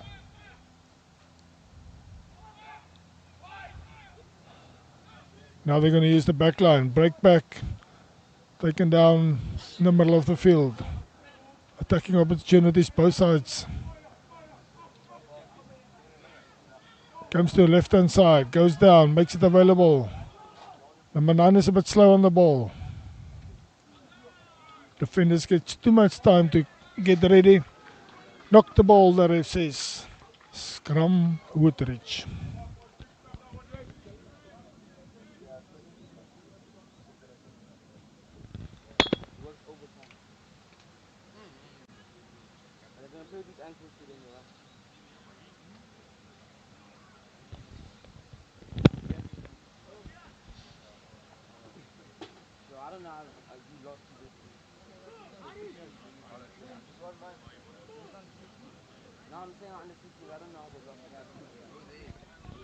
Woodridge fed that ball into the oven there.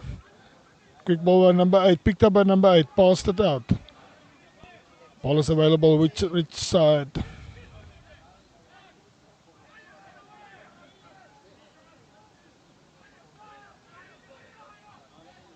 It's available, decide to go back to the forward players. Want to pull in the defenders, it's not working. Saints is standing in the back line. Ball is available. A nice break there. Backhand pass, didn't go to hand. Referee says there was no advantage, so that was a knock. And Saints will get the throw in into the scrum.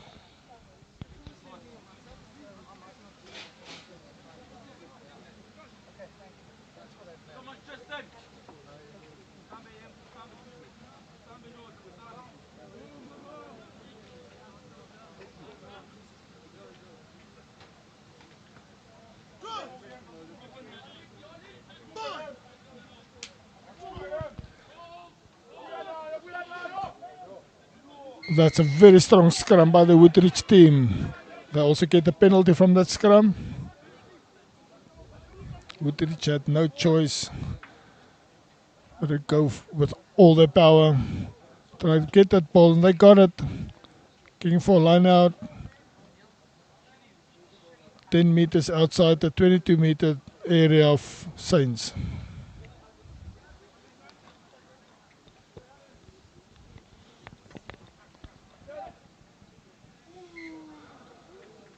Tried a quick throw, didn't work. The referee says short arm to Saints.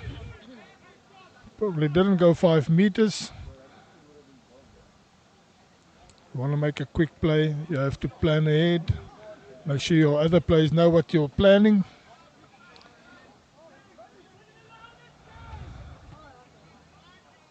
Saints player is kicking downfield again. He's not in the mood for lineouts. Woodridge player, nice step there, get the ball back, but unfortunately his teammate wasn't ready to receive the ball and knocked it.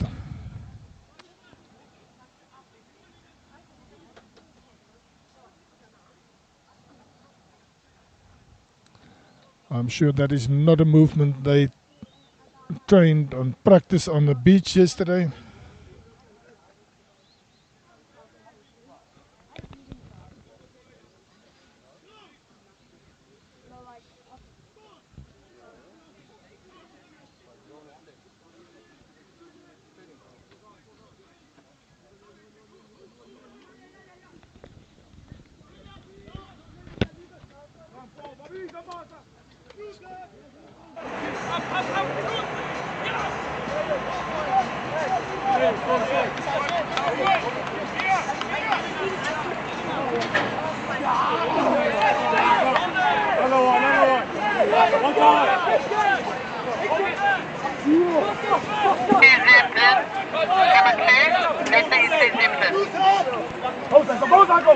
Ja, that's better.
What a fantastic opening try here by Woodridge.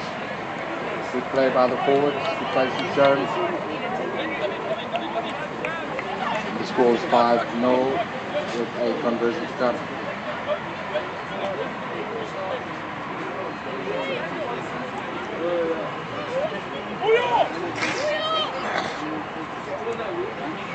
I need player 2, please. What?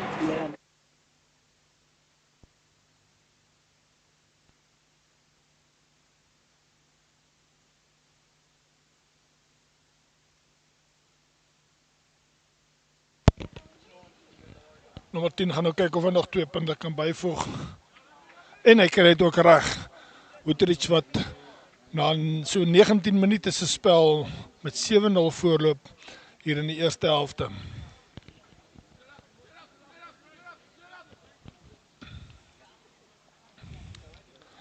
Ons sê dankie aan al ons sponsors vandag wat hierdie toernooi moontlik gemaak het.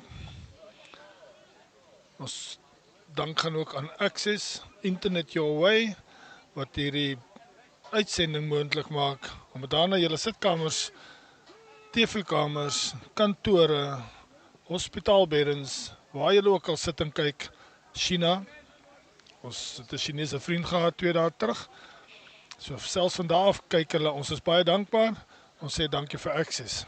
Access, Internet Your Way. Lynstaan wat gevorm word, Woodridge gaan die bal invoer. Sy skoppers, sy springer daar heel agter het nie die bal gekry nie. Sy het die bal gekry, onmiddellik val hulle aan. Gaan dan na die oorkant van die veld toe. Wil die bal skuif daar na die heel agter toe. Na die vleuel, maar dit werk nie heeltemal nie, hy word vasgevat. Moet hard werk om die bal terug te kry. Laat val die bal agter toe. Alle harde werk is verniet gewees. En hy slaan die bal aan. Sy idee was om hom te vang en vinnig op die voet te sit. Hy het sy oog van die bal afgehaal en die bal aangeslaan. Voordeel word gespeel. Kan Woodridge weer deurgaan. Pragtig vorentoe gewerk daar. Die bal is beskikbaar. Gaan dan aan die oorkant van die veld toe. Laat val die bal so half daar na agter toe, word mooi opgetel. Syns wat die bal gesteel het. Uit die man se hande uitgeruk. Speel pingpong weer hier vandag op die veld. Slinger die bal dan na agter toe. But not a good pass. The ref says there was no advantage. Let's go back.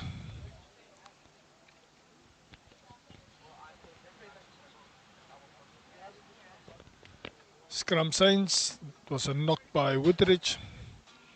5 meters from the opposite sideline.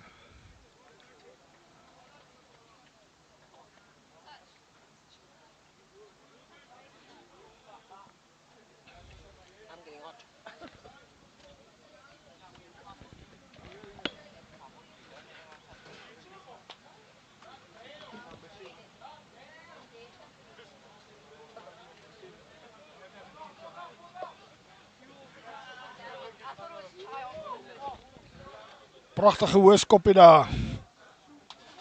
Kry nie die bal beheer nie, maar die bal gaan agtertoe. Woodridge wat die bal het, onmiddellik onderdruk. Pressure is much too much for that fullback player. He gets it back. Tries to get it down the back line. No, says the referee. The ball was knocked forward. Too much pressure on the back players there. Scrum Saints on the 20, just inside the 22-meter area.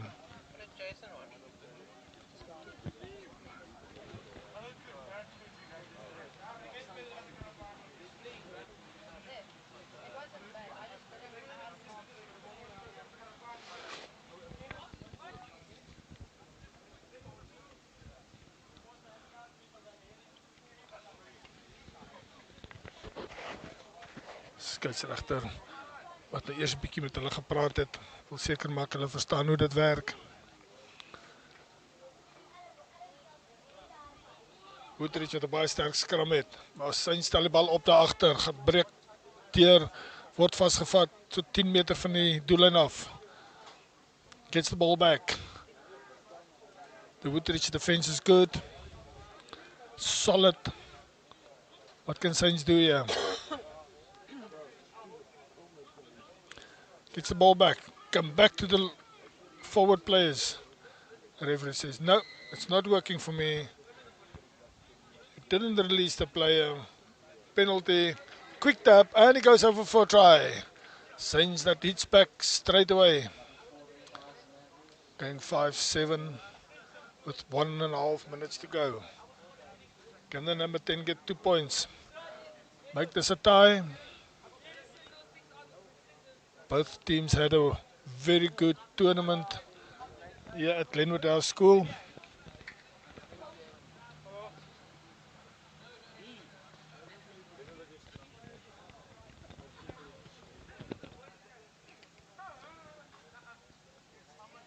He's ready to kick the ball, but the ref walked past and just reminded him that he's got only so much time.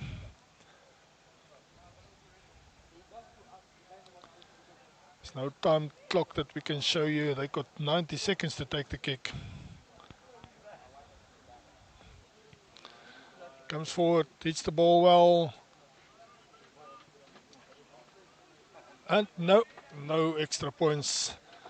Woodridge leading this game 7-5, going into half time. Almost 30 seconds to go.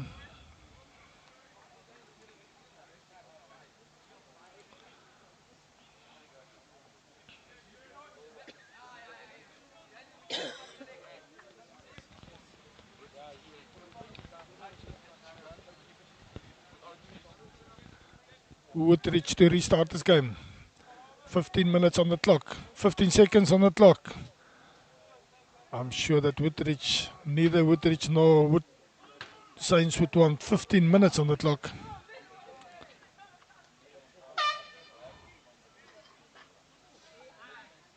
The ref already blew the whistle for the line out. They will have to take it. Officially, it's half time. Whoever wins this ball will probably just kick it out. Go and have some water. Do a strategy planning for the second half. Saints throw the ball backwards and just kicked over the line. The referee says, no, I'm not happy with that. Penalty. Saints. He played the player in the air. If a player's foot or feet are not on the ground, you're not allowed to touch him. Tapped it, kicked it out. Ref says, let's go have some oranges. Halftime score, 7-5 in the favor of Woodridge. This is going to be a humdinger. So if you're in George, come around. It's beautiful weather. Spur is here. You can have something to eat, something to drink. Watch some wonderful rugby here at Glenwood House School.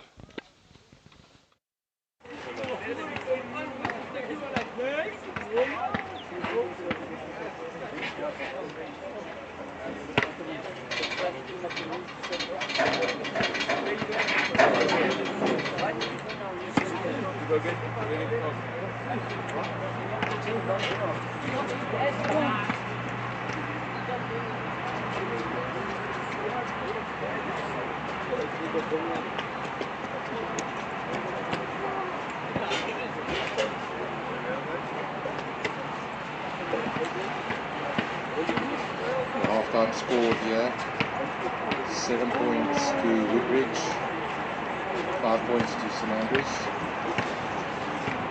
I would like to remind all the team managers to come to the technical table and collect your team photos, please.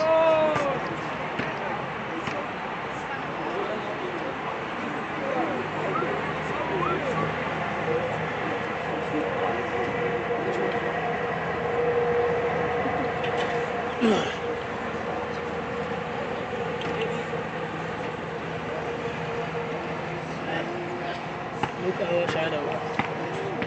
Look at shadow us. Where is gone? Oh.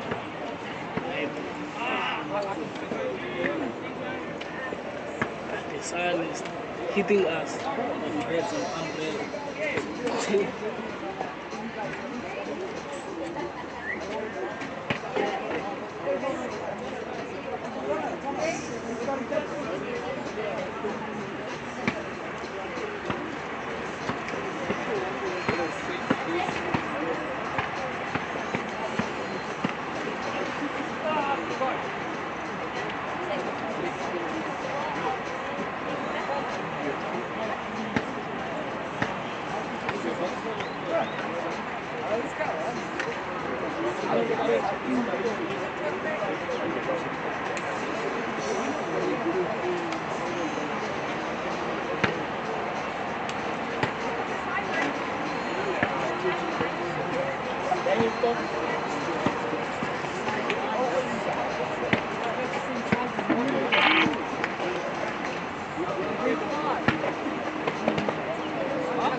Cameraman.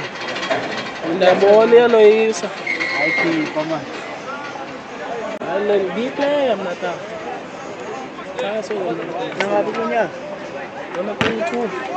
So, siguro, 1 year steady and for me,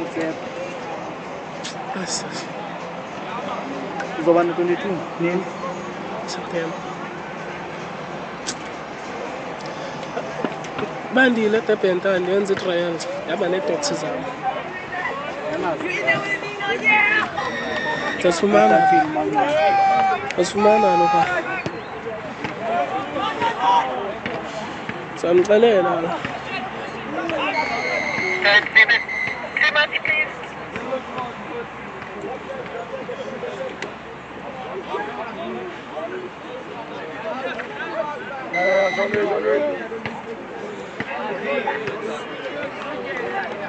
So coach lo le team yakhe.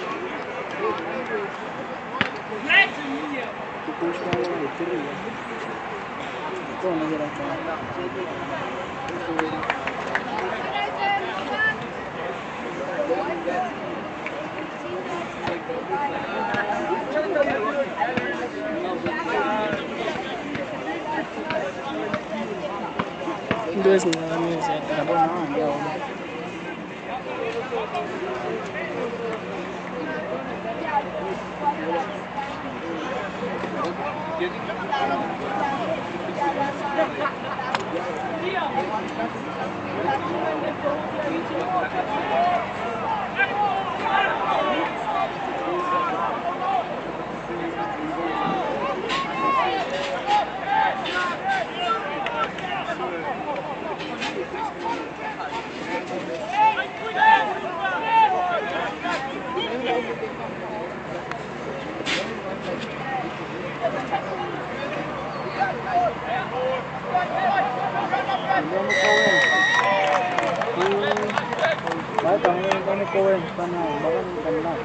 Ungandibuzi itali lost kwami.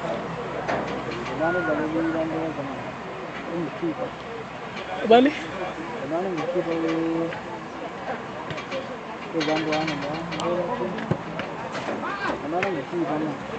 Kingu.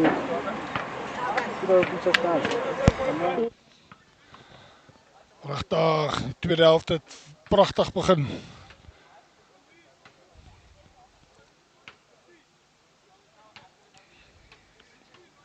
Weer speel saam vandag. Lekker warm dag geraak hier in George. Zijn speler wat opgaan, maar het bietjie vroeg opgegaan. Woodridge vir die bal terugkry daar.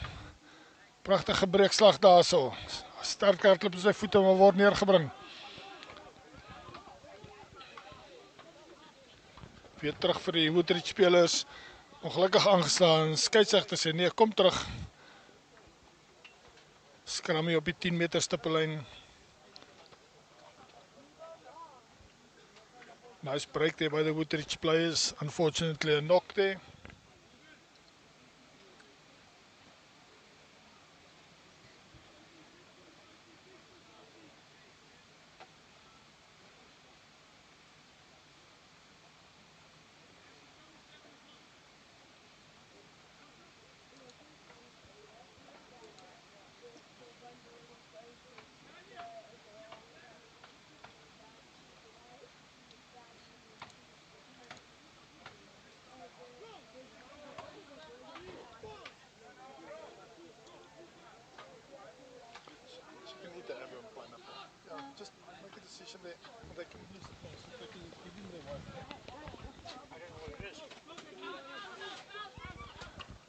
Pragtige breek daar so.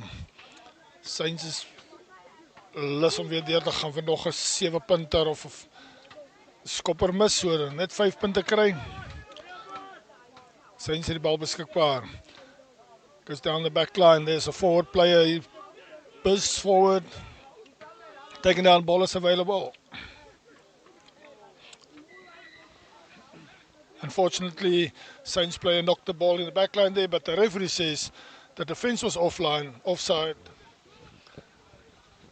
line. They must keep an eye on. Kicks it, finds touchline. Saints says, let's go for a try. Let's get ahead in this game.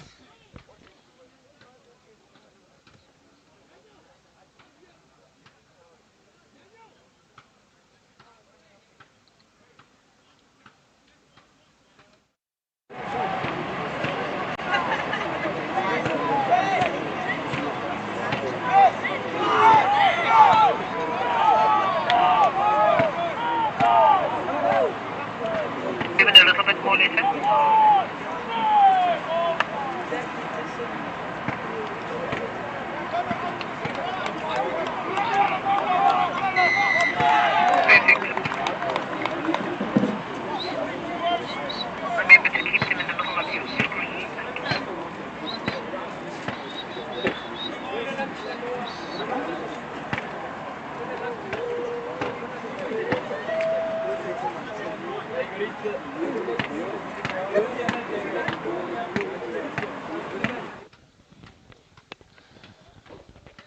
Woodridge used their get out of the jail free card. Some relief there for the forwards as well. Forwards on the front foot is forwards that wins the game.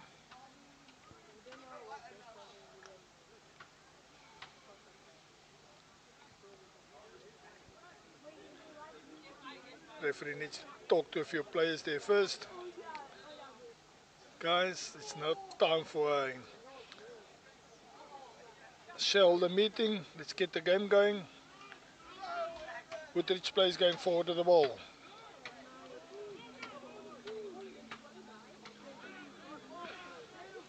Solid defense from Saints. Can Woodridge get through, get out of their own half of the field? Pass it back, it kicks downfield. Stayed in the hands of the Saints player. Starts running and passes it. A good step there. It works. Get past 1, 2, 3 players. 4 players. Number 5 takes him down. He gets the ball back. The ball gets passed back. The man with the flag says, sorry guys, we need a line out.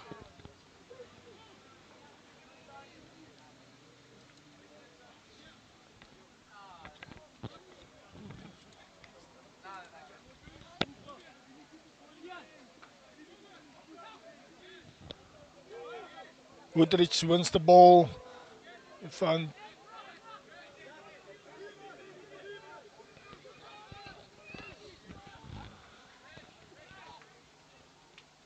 Strong run by that young man. 2, 3, 4 players trying to bring him down. He goes down eventually. Ball is available. Down the back line again.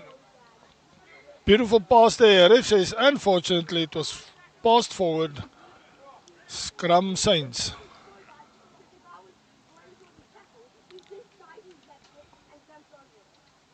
Player not very happy. Takes his time to get up.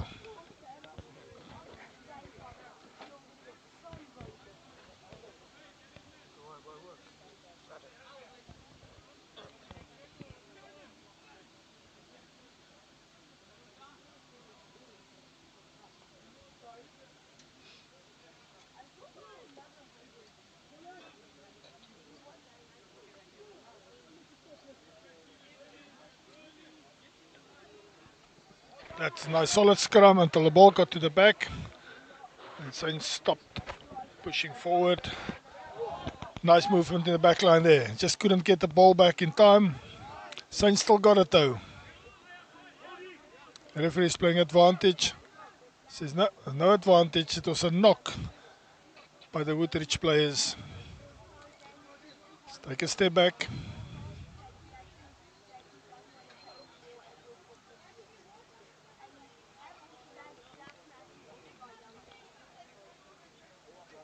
About a meter inside the half of Woodridge.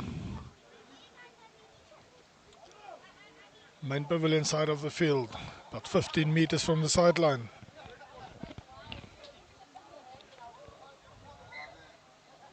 Solid scrum, but the ref is not happy.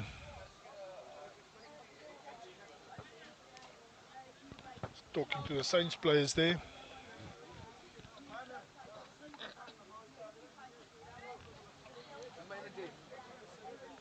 Just telling them how he wants them to go down to start the scrum.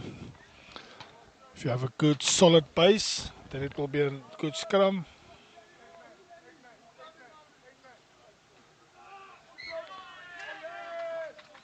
The referee is not happy.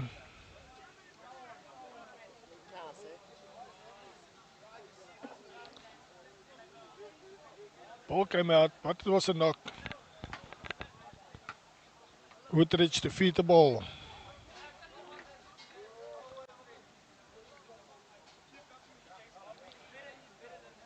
Woodridge has got a very strong scrum in this game.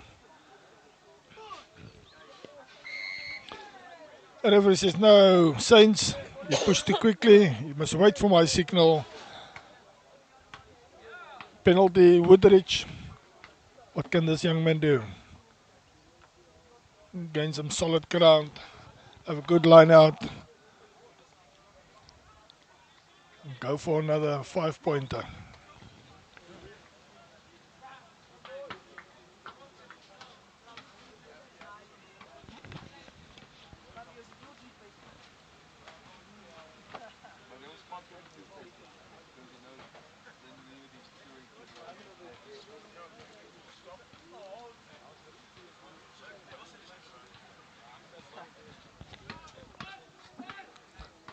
Good line out. The ball went down. Woodridge got the ball, driving through there. Goes down. It's available, but slow. Short pass. Taken down. Ball is available. Again, a slow ball. When you're this close to the try line, you want quick ball.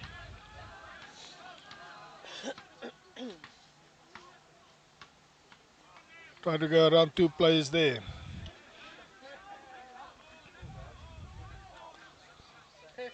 Woodridge plays phase after phase. Getting closer, slowly but surely. Try line is calling. Big forward players are running straight through there. Taken down about 10 meters from the try line. At Woodridge's side. Goes down, the referee says no. Penalty Woodridge is holding on to the ball for too long. Must make it available immediately when you go down.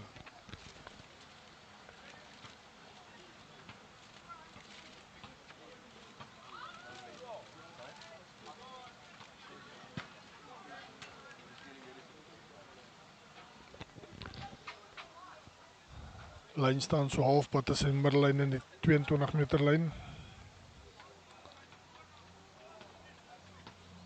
Kwartlyn van die synspan wat jy daar in die agtergrond kan sien. Spring hoog, maar hy vind nie sy springe nie. Hy vind 'n Woodridge speler. Woodridge sê ons wil nog punte kry op die bord. Pragtig breek deur daai jong man. Vat die hele paar synspelers saam met hom. Weer in die agterlyn af, weer voorspelers wat dryf vorentoe. Groot voorspelers van Woodridge wat gebruik maak van die geleentheid. Hy sy speler het homself omdop daar. Pragtige breek daar deur hy speler van Woodridge. Ongelukkig is daar nie Woodridge spelers om die bal te beskerm nie. Syns wat reguit oordruk, die bal terugwen. Weer uit die tronk uit gaan ontsnap. Nee, hulle gaan nie skop nie. Hulle besluit hulle wil hardloop af van hulle eie doellyn af. Speel hom terug. Nou sit hy die voet op die bal. Spat los. Woodridge wat die bal kry. Skeieregter sê julle was almal onkant gewees. Daar was nie voordeel nie.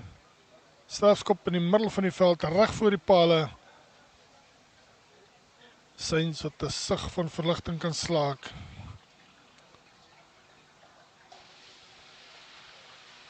Get some relief for the players here, for the front players. Finds a touchline. Almost exactly at the same spot. Can they keep the ball this time? Can they get into the half of Woodridge?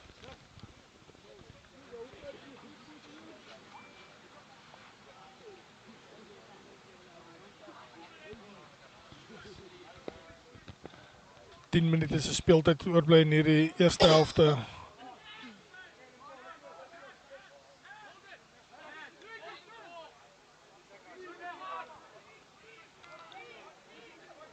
Ek moet om verskoning vra. Daar's 10 minute oor in hierdie wedstryd.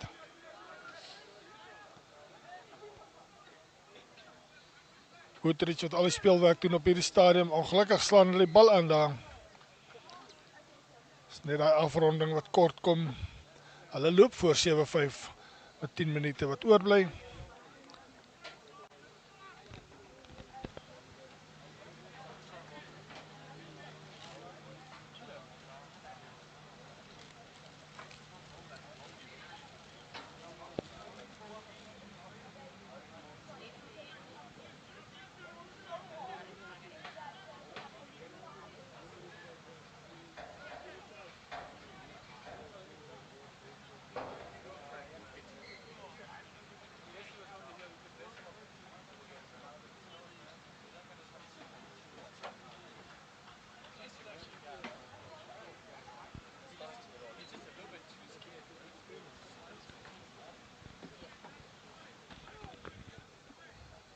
The scrum that takes some time every time.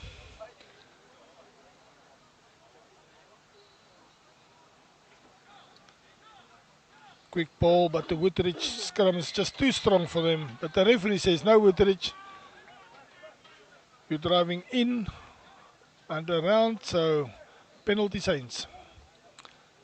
Getting out of jail again here. Can they kick it far downfield, get a line out in the other half of the field?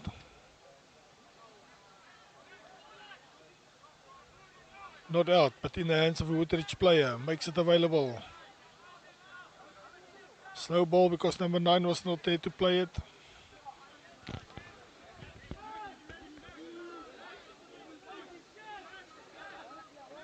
Available now. Woodridge breaks there. Beautiful break, but there's no support at all. Came now, but he went straight off his feet.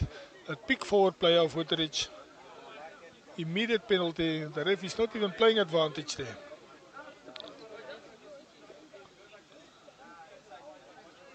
Young man, you're in the middle of the field. You're not finding a touchline on the other side. Try kicking it to the main pavilion side of the field.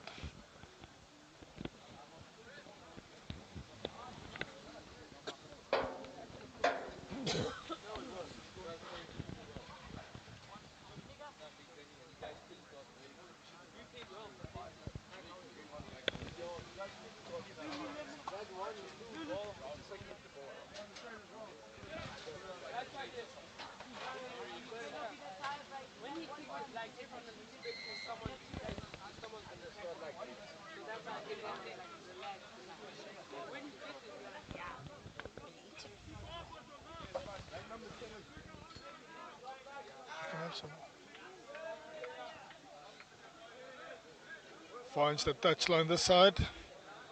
Must have hurt me. Asking him to kick to the main pavilion side of the field. Twice he kicked to the other side. Twice he didn't find the touchline. This time on the middle line. Saints to feed the ball into this line out. He does not find his jumper again. The referee says there was illegal going on in the line out there by Saints. Short arm to Woodridge. I made about 20 meters. Advantage there. Back to the big forward players. 2-3 people to take him down. Not rolling away as well. So the ref says penalty Woodridge. Quick tap by the big forward. He drives hard with his legs. Strong legs. Just short. Unfortunately, the number 9 or the player that wanted to pick up the ball knocked it.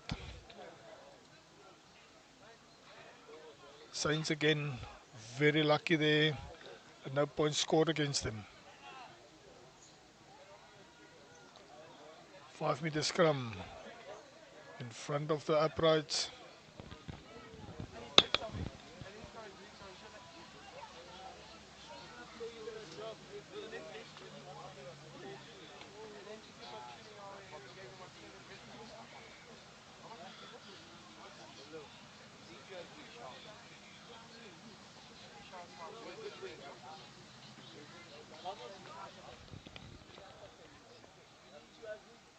Five minutes left in this game.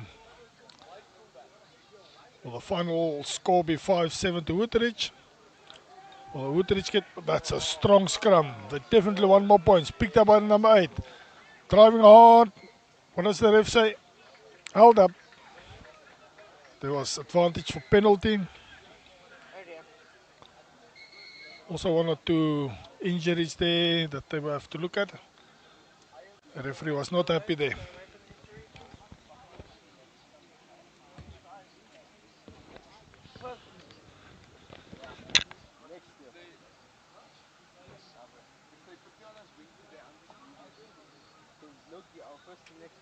Yeah, you should look to your thing. If I can't like do all of it, can I get like 2 birds out, bro? So I can't wait till I don't even know why I'm playing rugby. Next year you guys are going to actually have to compete for positions, right? We might have a B team. But the 18, if you do have a team, the 18 would be like too much. And we'll have like actual subs, because I feel like we're talking time, if you don't have subs, then subs are like positions we put on in positions we don't play. That's right. You need a good bench, right? Yeah. Good subs. Just reinforces the whole team. Like Caleb the other day he's a forward. He was playing wing. Yeah. This man. He didn't want to walk to school. I'm not gonna get dirt in the game by an old man. Hey me. He is. He's gonna be on the bench. Watch this movie, I guys. wanna.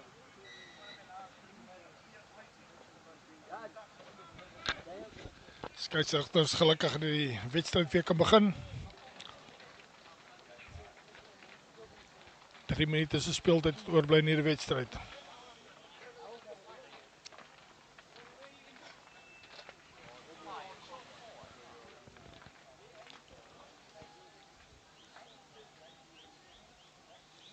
Nou probeer dophou, dis elke so 30 tot 40 sekondes voordat die skerm vorm.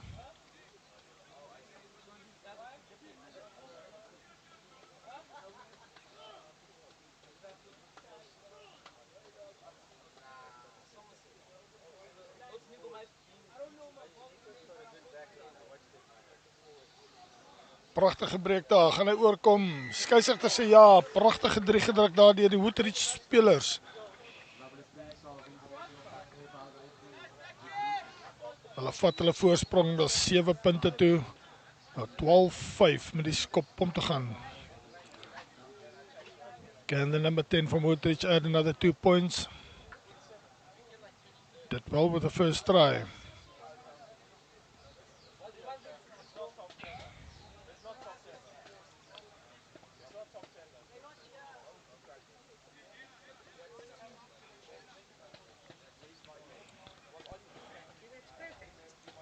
The next under 16 game will be between Somerset and Outeniqua High School.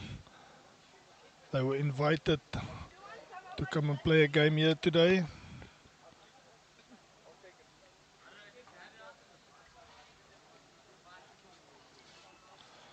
Comes forward, solid strike. Yes, that's another 2 points.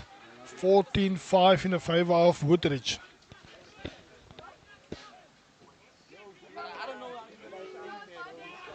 Saints is quick on the drop out there. They want to get this game going. They need to score, and they need to score twice and fast. Minute and 10 seconds to go. Woodridge can just kick the ball around, waste some time. Does not find the touchline. Woodridge is giving Saints opportunity to attack. Strong counter scrum there.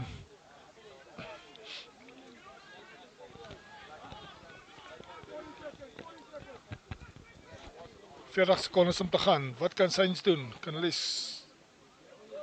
3 kry?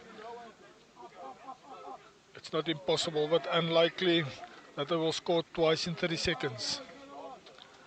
Just too many mistakes in the second half by Saints. They had opportunities in the first half. Unfortunately, Butterfingers cost them a few points. Woodridge themselves, they were on the attack many times on the try line of Saints. Could just not get through and get more points. Last day, warm weather, fingers are not working well. These teams might be halfway into the bus already going home. Woodridge just kicked the ball over the sideline. End of this game. Saints losing by 5-14. Woodridge played the better game. Well done to Woodridge. Please stay tuned for the Somerset Outeniqua game that will be up next. Ladies and gentlemen, Woodridge College taking this game by 14 points to 5. Well done, gents.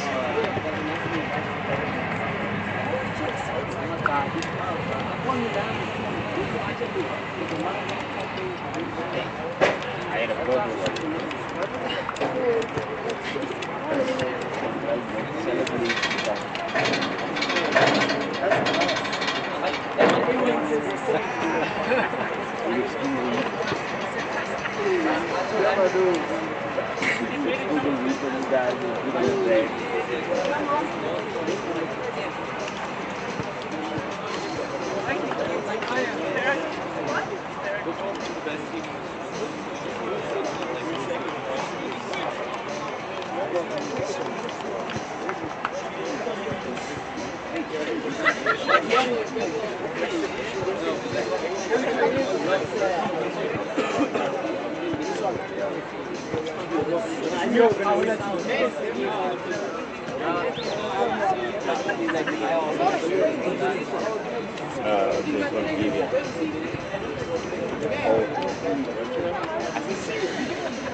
Zoom in a little bit when they run on, please. One of your please.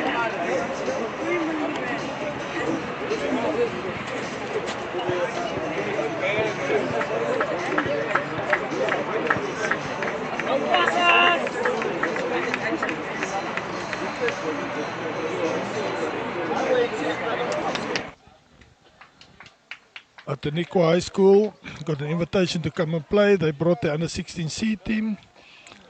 Somerset are ready for them. Want to prove that they can play against one of the best schools in this area.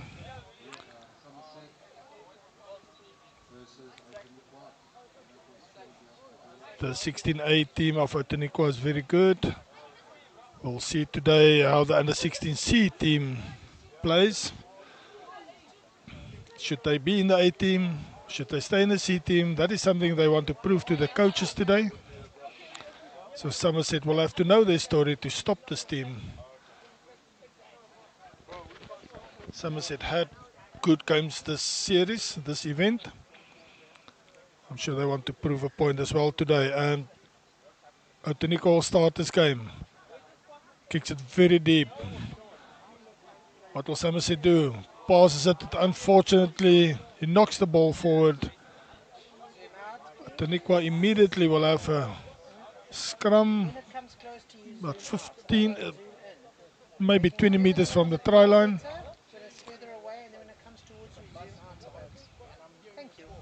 In the middle of the field, they have attacking options both sides of the scrum. What will this Outeniqua team do?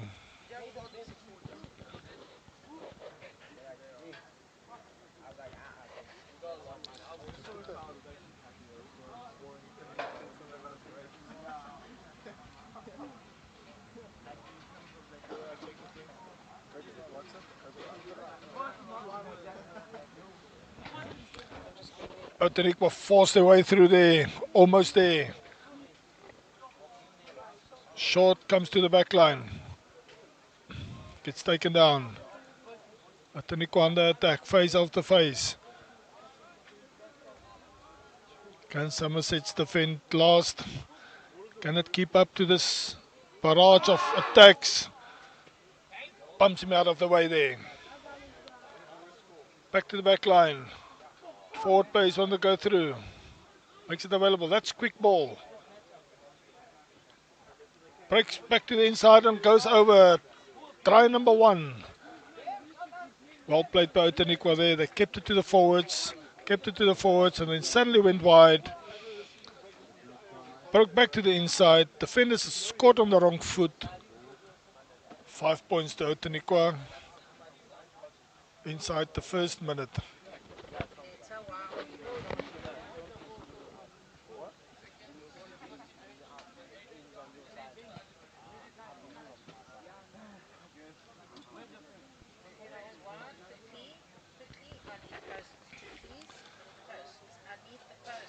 Kicker is ready. Comes forward. Kicks the ball. Flags go into the air. 2 points added. 7-0 for Outeniqua. Early in this first half. They hit hard. Somerset made a mistake from the kickoff. They caught the ball, they passed it, got knocked. And from there, Outeniqua went through and got 7 points on the board. Somerset will have now take deep breaths. Take the time, relax, play their game. Don't try and keep up or counter Outeniqua's game. Force your own way of play onto Outeniqua. Referee says that was a bit high. So penalty Outeniqua. 15 meters from the sideline on the opposite side of the field. Outeniqua going for a line out. Can he get it out close to the try line? He does indeed.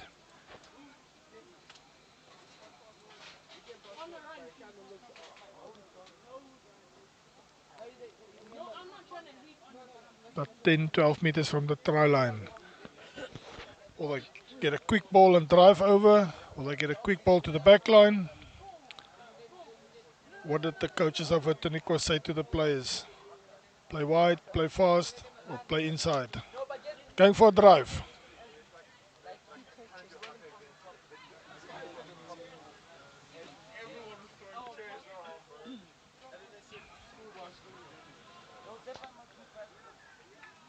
Can't get a quick ball out. The referee says you took it in. Well done by Somerset for keeping that ball in. They get the scrum. 10-12 meters from the own try line.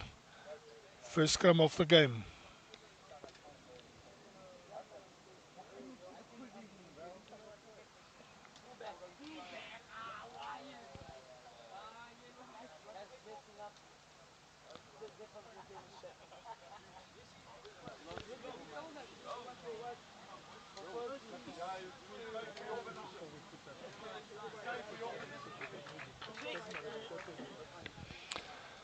Kicked it deep. Outeniqua says we're not going to kick back. We're going to attack. That's all the way to the side of the field. Passes it quickly. Outeniqua goes down. Makes it available. Quick ball. Comes back inside to the forwards. Taken down. Quick ball. Gets it out to the wing, but they're standing while they're receiving the ball. You need momentum. Outeniqua is playing again. They got all the ball possession at this stage. Referee says that was not a knock. It went backwards. Goes down hard, but makes it available. Number 9 says, okay, I'll go on my own.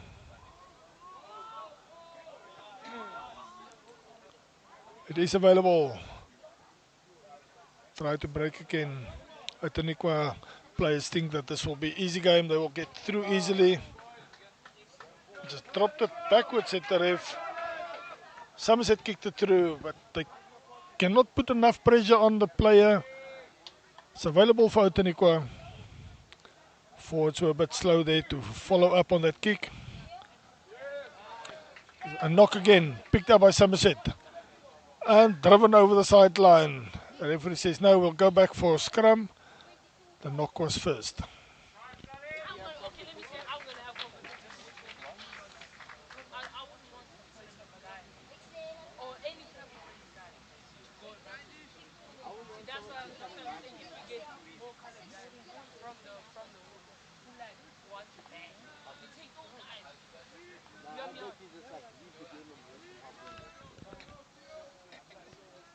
Scrum, a rare scrum in the half of the field that belongs to Outeniqua. Quick ball to Somerset. What can they do here? Goes all the way to the wing. Boy gets taken down and over the sideline. It will be line out Outeniqua. Right opposite from where the scrum was.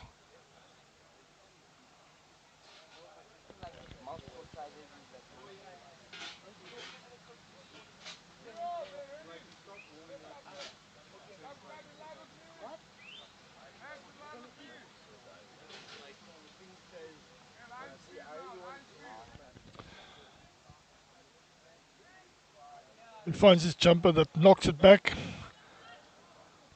Tried to break through the forward players there.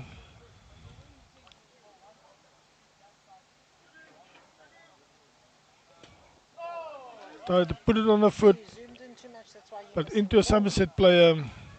Outeniqua wins it back though. Goes forward, taken down.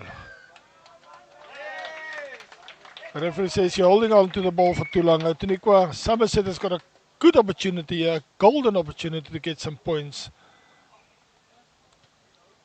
Puts it to the left boot, gets it out, about 5 meters inside the 22 meter.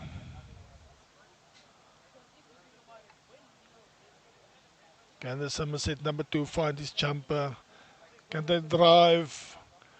Get some points on the board.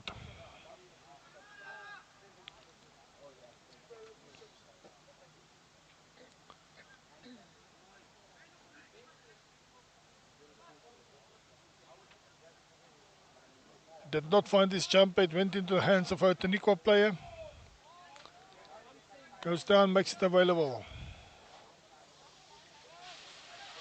Unfortunate mistake there. Back to the Outeniqua backline, kicks it downfield. Only one Somerset player back here. Gets past the first 2 Outeniqua defenders. Pass was terrible, it went forward. Outeniqua will get an opportunity to attack again in the middle of the field. Both sides of the scrum is open for attack. What can they do here? What will they do? Will they attack left or right? Where's the defenders? Are they lined up on the left or right hand side?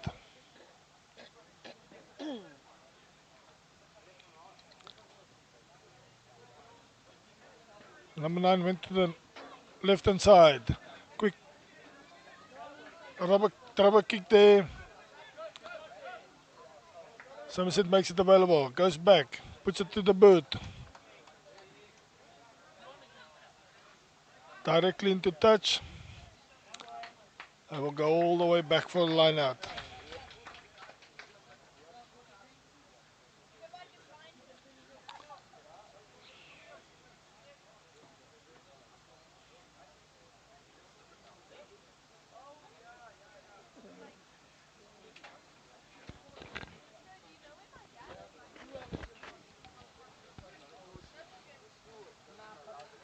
Quick ball there, he finds his jumper.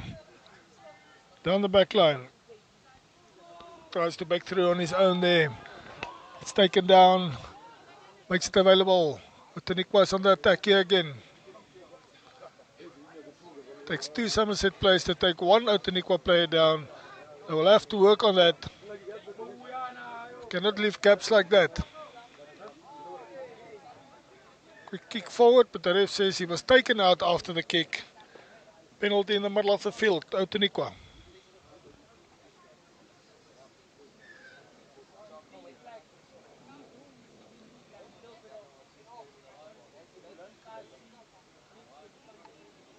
He's going for a line out.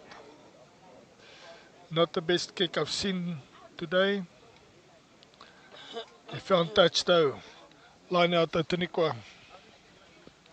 Outeniqua has got the ball possession. They're also leading on the scoreboard. Somerset will have to relax, get back to their own gameplay. Force Outeniqua to adjust to their gameplay. Then they can take down the giant. Found his jumper, but the ref says it was skew. Somerset, you want a scrum or a line out? Somerset opted for the scrum. 15 meters from the opposite sideline. About 15 meters from Somerset try line.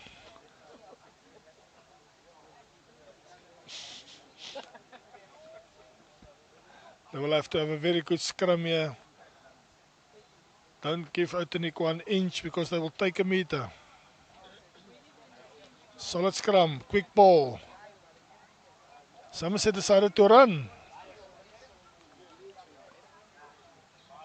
Now it goes back. He can't kick, there's too many defenders.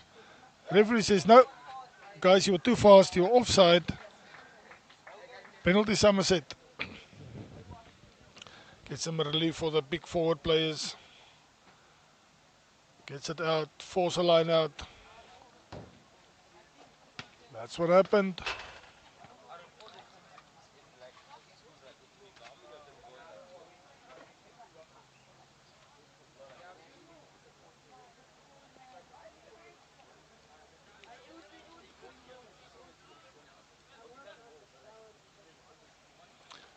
Finds his jumper this time.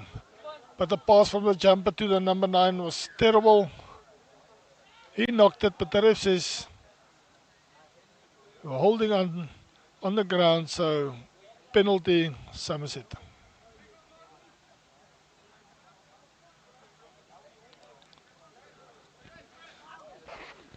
Shows that he held on to him, but he probably played him after the ball. Not the best of kicks again, but he found touch.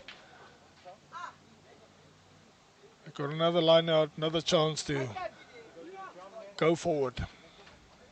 Dis 'n 10 meter stiplyn wat julle hier voorsien. Nog steeds in hulle eie halfgebied hierdie Somerset span. Vind sy springer weer. Hierdie keer 'n beter aangee daar na nommer 9 toe. 'n Pragtige duikslag daar deur die Outeniqua speler. Skeieregter sê die agterlyn was onkant. Stuur hulle terug 10 meter. Strafskop in die middel van die veld vir Somerset. Gaan die hoofpaviljoen se kant toe kom, gaan hy na die oorkant toe gaan. Hy gaan oorkant toe. En hierdie keer vind hy die lyn. 10 meter stippellyn van Outeniqua wat hier voor ons lê. So halfpad tussen 10 meter stippellyn en die kwartlyn. Lyn staan vir Somerset. Het het nog nie baie gebeur dat hulle in die halfgebied van Outeniqua was nie. Kan hulle punte kry hierdie keer. Onthou Somerset, hou by julle eie spelpatroon. Rustig, net soos julle die laaste 2 dae gespeel het op hierdie toernooi. Pragtige dryfbeweging daar deur Somerset. Ons het nog nie so mooi dryfmaal gesien van hierdie week nie. Outeniqua het net geen antwoord op hierdie dryfmaalbeweging nie. Hy kom bietjie so skuins oor die veld. Gee die bal nou uit, kom in die agterlyn af. Nee, hy sit hom op die voet, sit hom deur. Wie gaan wen? En dis 'n 3. Somerset wat 'n pragtige 3 druk daar.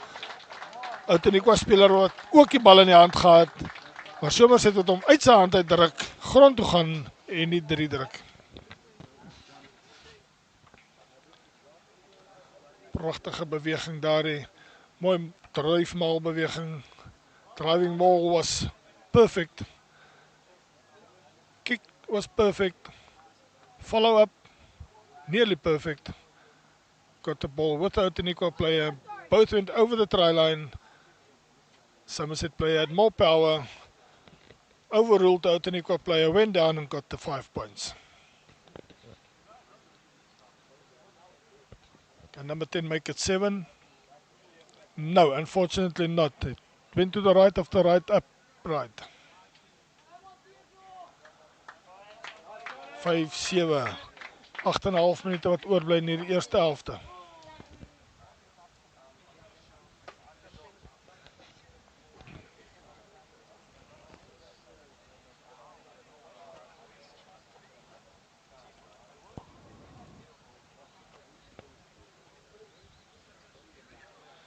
Outeniqua het weer diep afskop.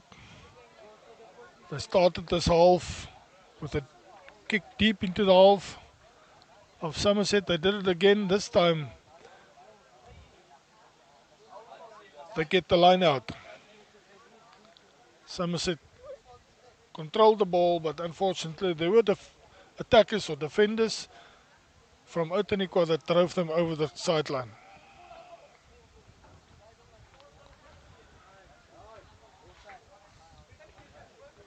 Somerset that stole that ball in the line out. Beautiful break there by this player. It's like a chicken wing pass there, and he got it. Unfortunately, the wing messed it up a bit. He dropped the ball forward. Scrum Outeniqua.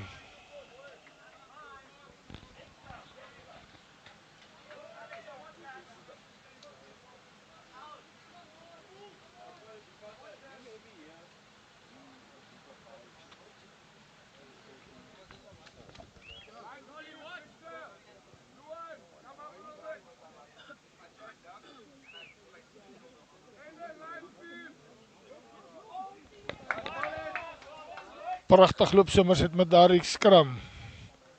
Outeniqua got the ball though, send it down the back line, puts it on the foot into the hands of a Somerset player. Ref says he held onto the ball. Penalty Outeniqua. That was a quick tap. Got the whole team off guard. Ankle tap there, went down, but it's available for Outeniqua. Quick play again. Quick play is what wins games. Comes down the back line again. Beautiful inside break by the player from Outeniqua. Again they go forward. They're very close to the try line. Referee is playing advantage. Pumps the guy out of the way. Goes over. 5 more points for Outeniqua. 6 minutes to go. They go 12-5 up.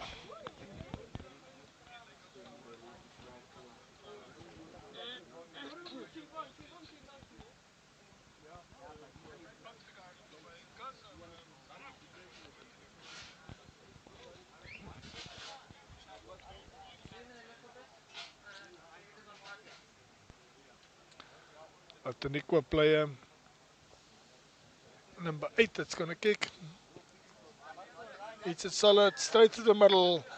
2 more points. 14-5.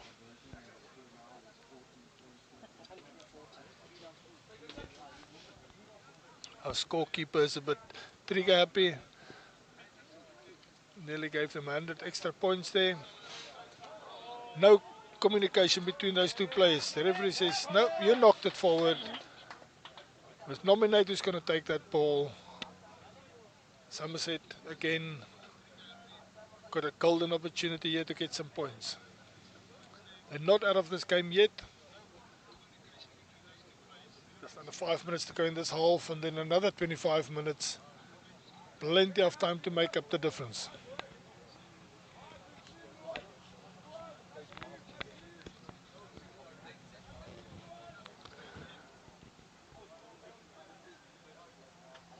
A referee says, number 8, unfortunately you knocked the ball. The Nerves, they're playing against a school that's known for their rugby. They should just relax, think of their own game plan, take 1 or 2 deep breaths, and then play their own plan.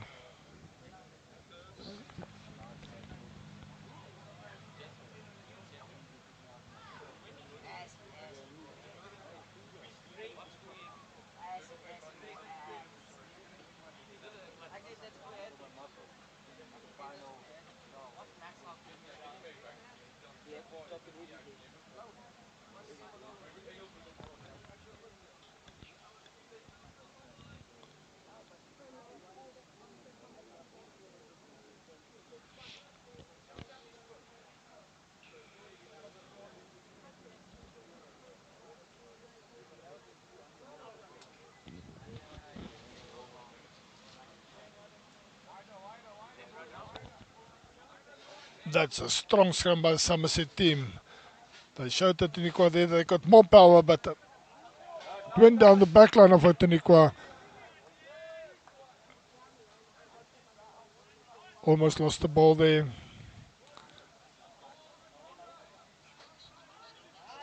Goes down, makes it available.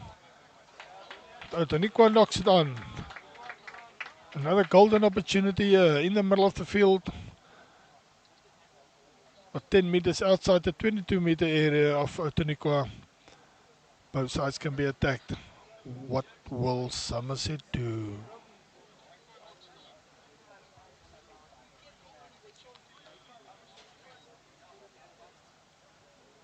We must have a drum roll here. Number 8 picks up. He breaks. Gets out of the tackle. There's two more Outeniqua players taking him down.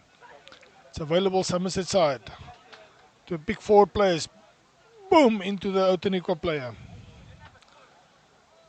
Comes out Somerset side again. Tries to run through that Outeniqua player. Couldn't do that. Again the ball is available. There's a gap. Didn't get through it.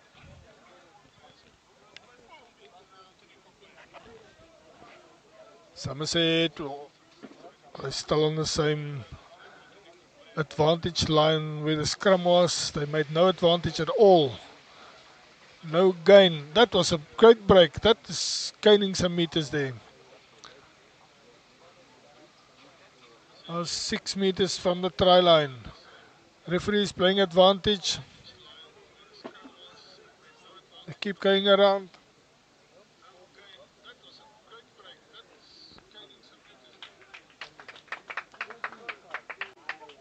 Referee says no, let's go back. Penalty, quick tap. Didn't fall back far enough. He's playing advantage again. Come Somerset, you must make use of this opportunity. Almost 1 meter short, half a meter short. Referee is going back. Guys, you have to go back.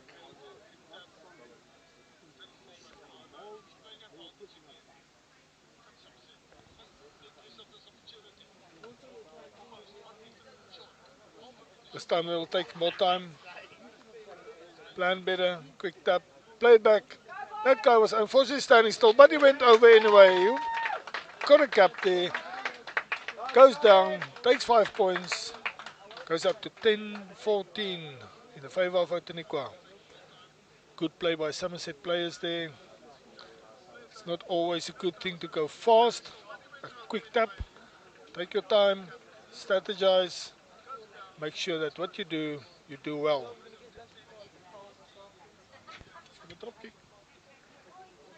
Yeah, 2 more points. He hit the upright, but it went over.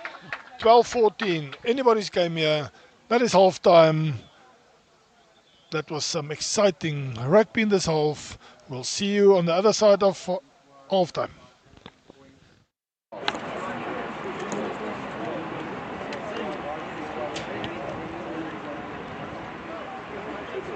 Go guys. Go guys. Yeah, wait a minute. The game. This game. Can you go?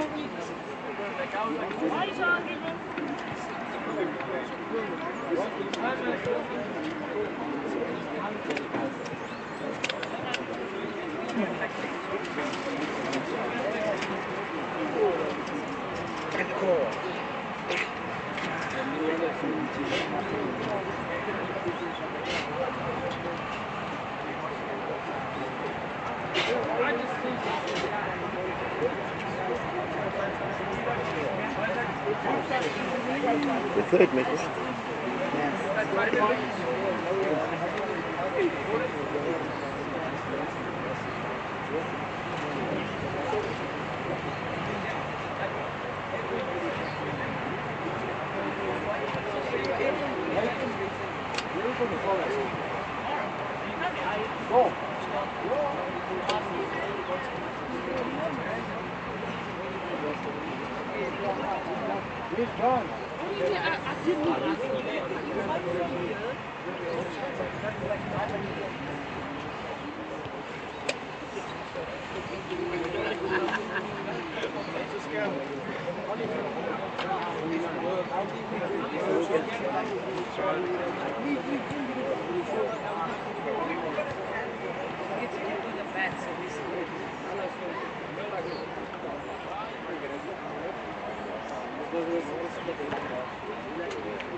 Come on, boys.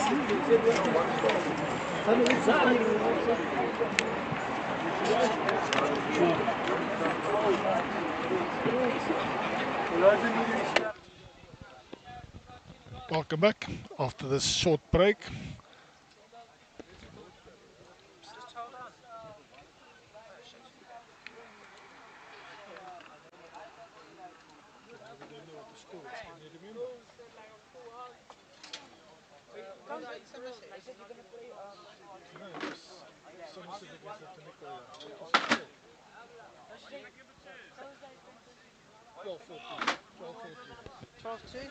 The game is starting. 12 to Somerset. You've got it there.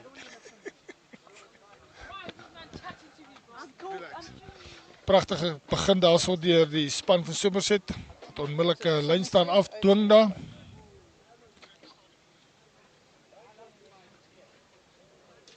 What is it? 12 to 12-2. Somerset 14-2. 14.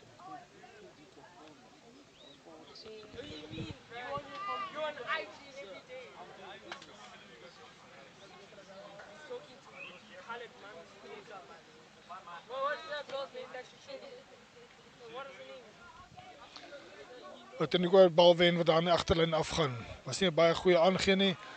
Chicken wing pass there to the outside player. Almost get past it, but he passes it before he goes over the outside line. Next player though, ball gets ripped. Goes over the sideline. 1 meter inside the half of Outeniqua. Somerset to feed the ball into this line out.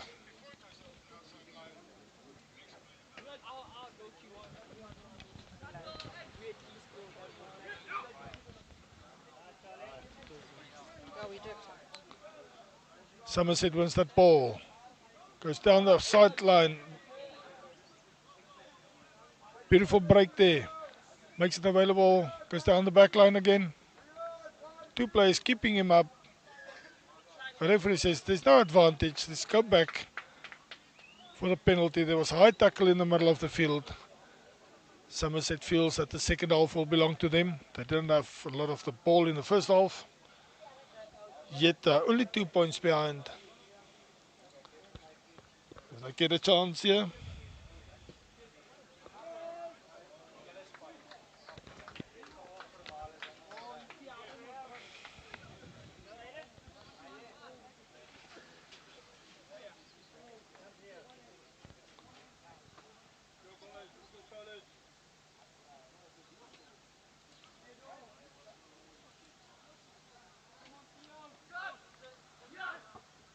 Somerset feeds the ball, he finds his jumper.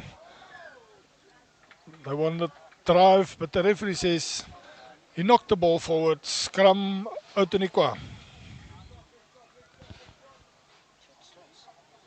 Outeniqua get out of the hole with the scrum.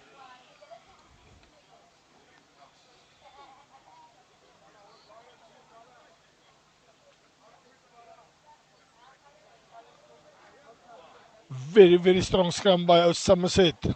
Outeniqua's got no answer for that scrum, but they got the ball back. Plays it down the back line. Gives it to the wing. Does he have speed? It breaks to the inside. Past the one player. Gets taken down. It's available. Slow ball. Breaks. Gives it back. Back to the forward players.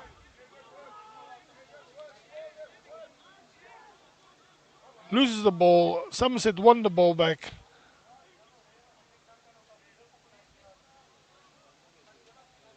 Somerset now just driving over the ball, but Outeniqua's got it. Trying to go forward. Whatever he said was held up.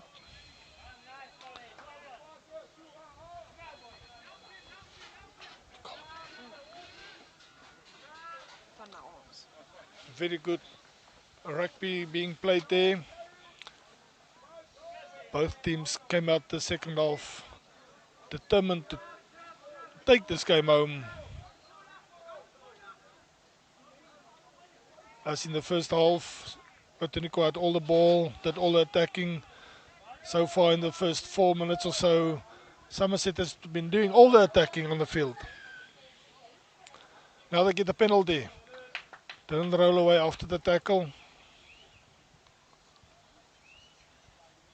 I think Somerset coaches had spoken to them and said, guys, we've been playing good rugby so far.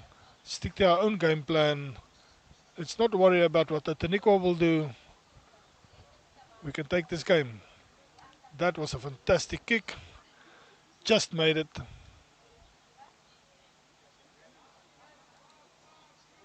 Five meters from the try line.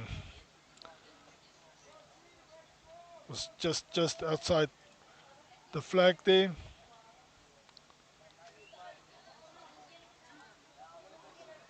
Somerset is ready. Can they drive? Will they go to the back line? He finds his jumper this time. Much better than in the first half. Still driving. The ref must keep his eye on the ball. The ref says it was held up. Go for a 5 meter scrum. Good defense by Outeniqua.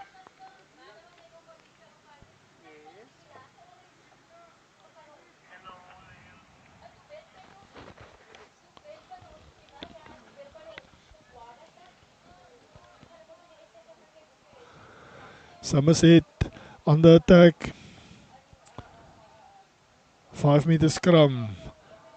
About 10 meters from the opposite sideline. Feeds the ball. They've got a strong scrum. Picked up by number 8. He drives himself. Can he go over? Hey, where's your camera, Neta? A referee says no, he didn't go over. Out onto the ball.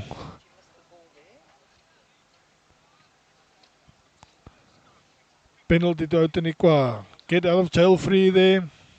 Use that card now. The rest of the game they've got nothing. Didn't find the touchline. It's very difficult to find the opposite touchline. No, the boy on the other side decided that the ball was out.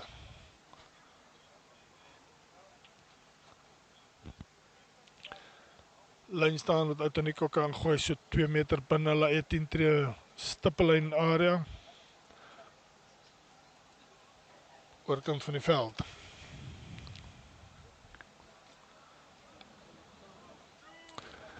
Pragtige spring daar. Skeieregter is nie gelukkig nie. Bal was skeef ingegooi.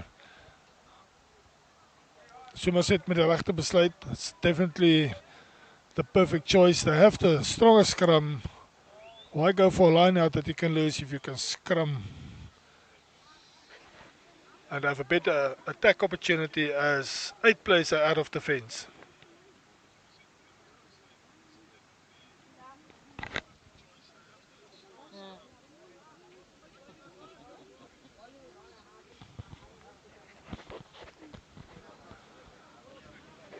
Feeds the ball. Strong scrum again.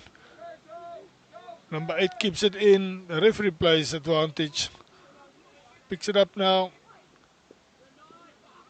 Trying to get through there. Cannot go forward. They go backward. The ref says there's no advantage. Let's go back to the penalty. It's not the first scrum penalty that Somerset gets here. Outeniqua will definitely have to work on the scrum work.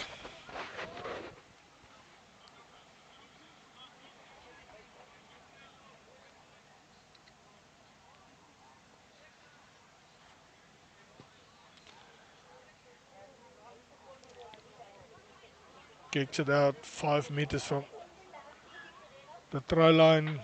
Outeniqua player thinks that he kept it inside, but the flag went up. The 5 meter line out. Somerset on the attack again. Can they get through this time? Can they take the lead? Can't connect with that password.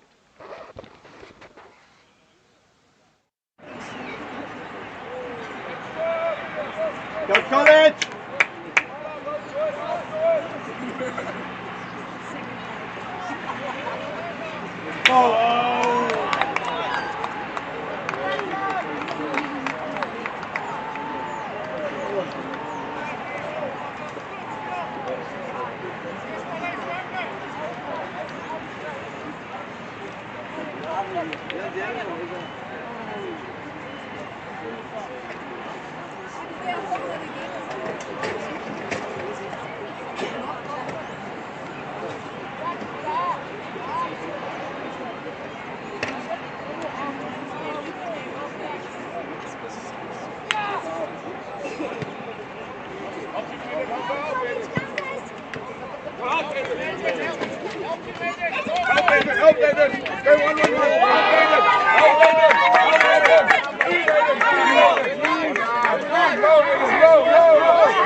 Go College!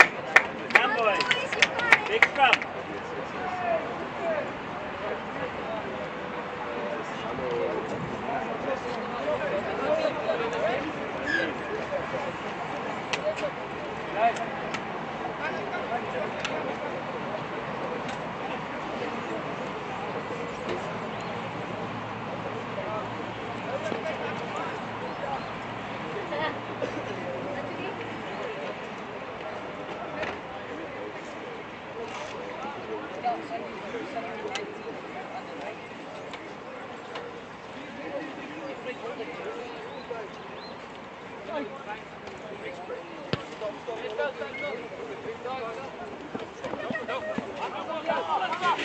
Tackle, boys!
Shot, shot, shot.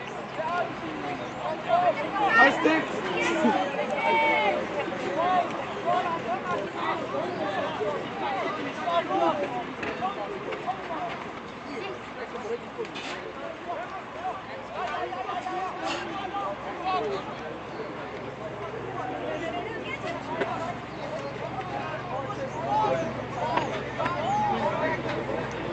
Nice, Colin. Well done. Nice, Colin.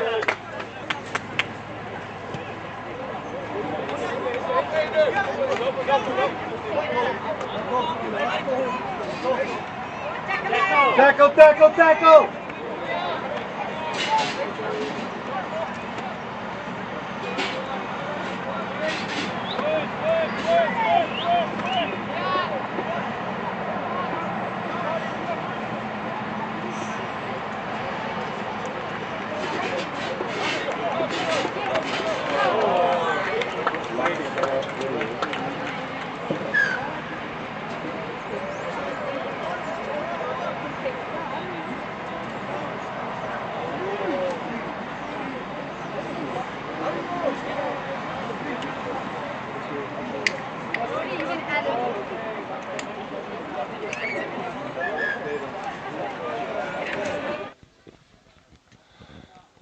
Pragtige spel sover gewees.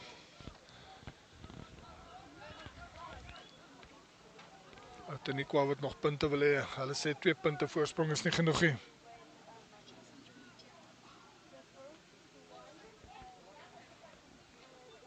Dit is soos tegniese navraag wat ek moes gou geantwoord het.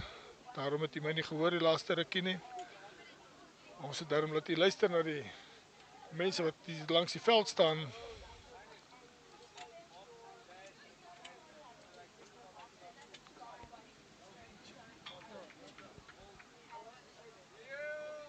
Net so onder die 11 minute se speeltyd tot oorbly in hierdie wedstryd. Ons is terug by die spel. Almal is gelukkig, bietjie wonderwater gedrink. Spel kan aangaan.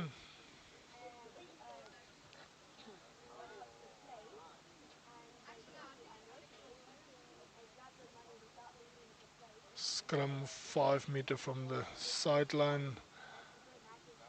That's 6 meter from the try line. Somerset try line. Somerset will feed the ball into the scrum.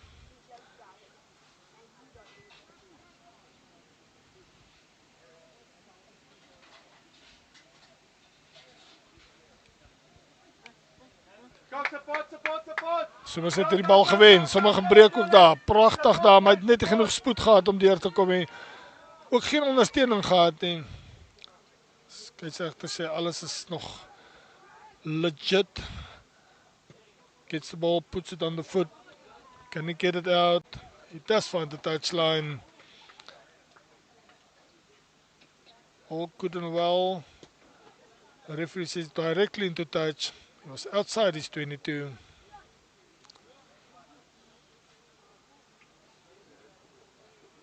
Outeniqua feed this ball to the line out. What will they do? Will they drive?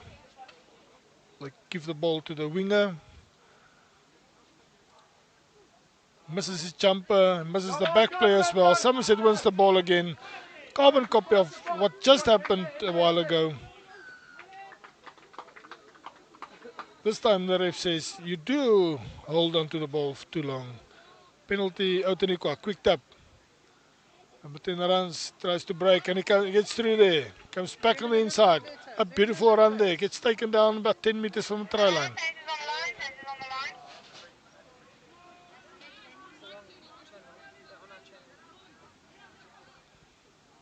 Outeniqua gets the ball out.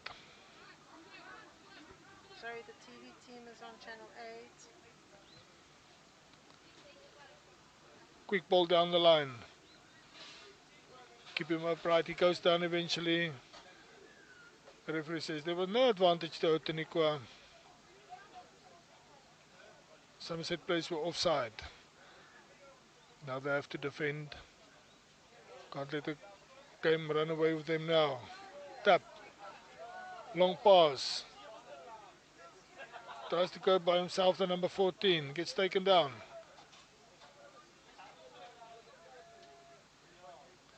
Hanging on to the ball too long. Penalty, Somerset.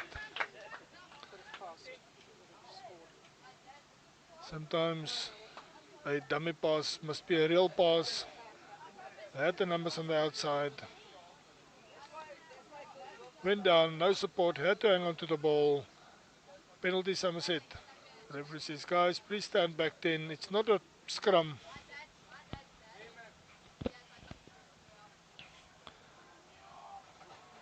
A fine touch, just over the head of the Outeniqua player.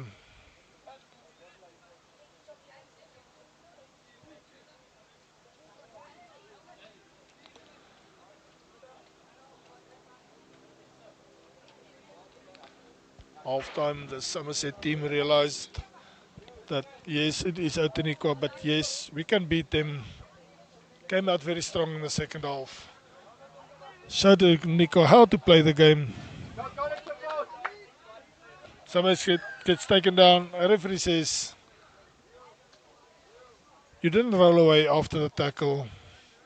You didn't release. Penalty, Somerset. And for another line out.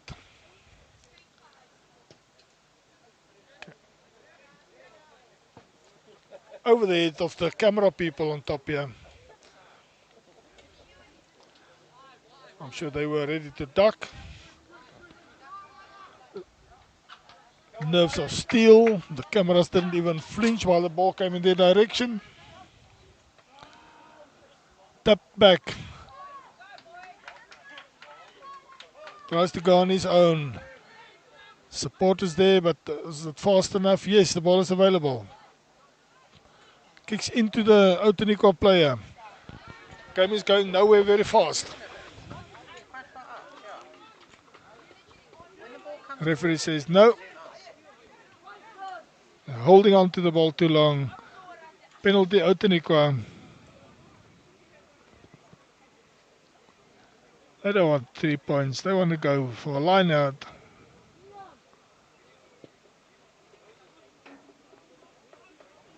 Did not find touch. Found the Somerset player. Unfortunately, forces the pass. The ref says it went backwards. Strong run from that Somerset player. Available. Quickly to the back. Going inside. Taken down. Ball is available. Somerset, you saw in the first half how quickly Outeniqua got the ball out. You have to do that if you want to get past their defense.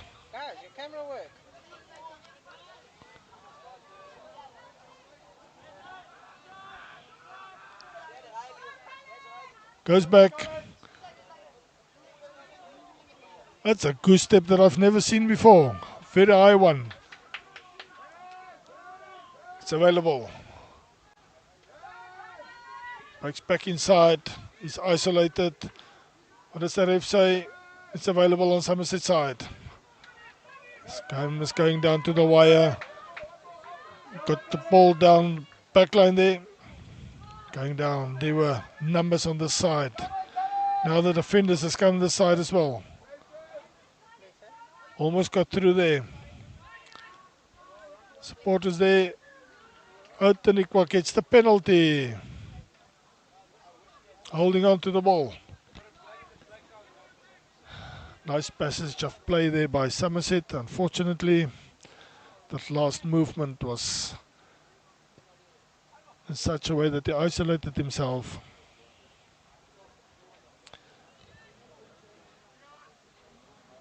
Three and a half minutes left in this game.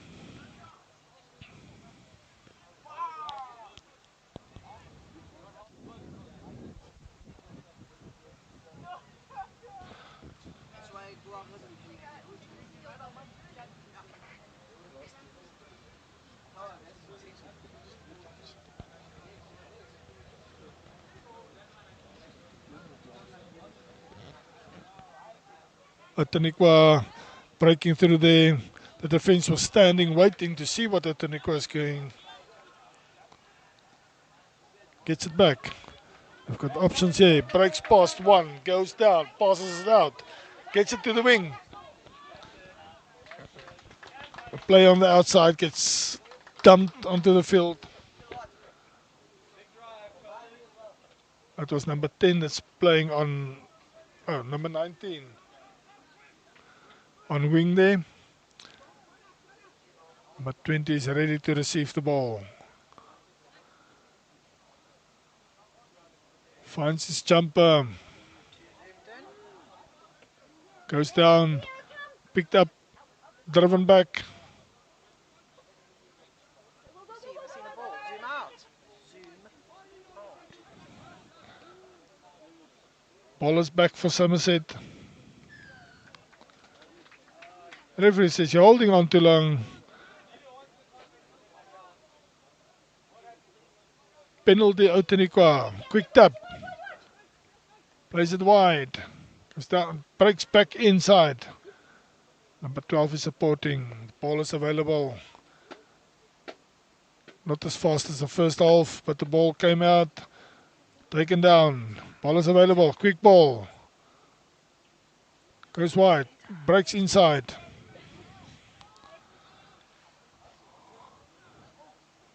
A dummy break there. Gets taken down. No. It breaks free. Passes the ball. Nearly lost his shirt there. Comes down the Outeniqua backline again. Somerset needs the ball if they want to win this game. There's 1 minute left. Outeniqua, beautiful break there. Nobody's going to stop him. He passes the ball. Goes over for another 5-point. Unfortunately, Somerset that couldn't keep the defense going. They had opportunities early in this half. Outeniqua going up 19-12. Can they add another 2 points? 40 seconds to go.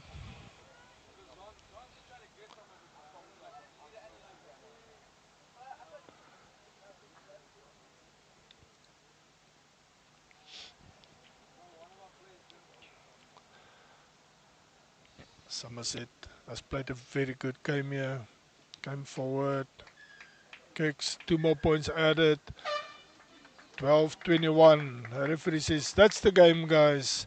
Thank you very much. It was a game well played by both teams. Somerset going down 12-21. But they played a much better game than that 9 points difference. Well done, Somerset. Outeniqua, thank you for visiting and showing yourself here and how you play rugby at the Independent Schools Tournament Festival in 2026. Hopefully you'll get an invitation again next year. Thank you for watching this game. The next game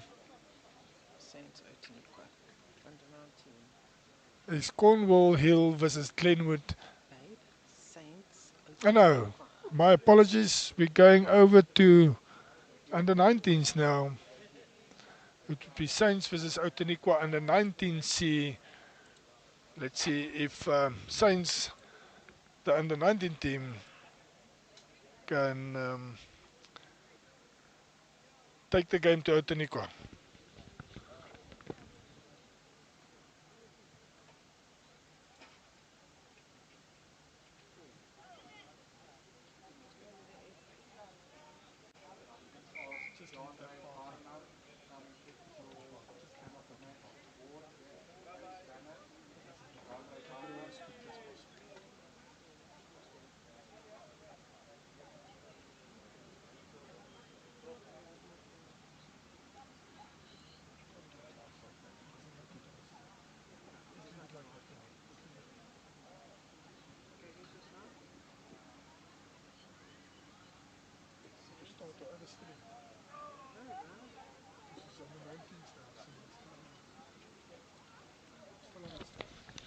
Thank you for watching the under 16 games. We're going over to the under 19 games now.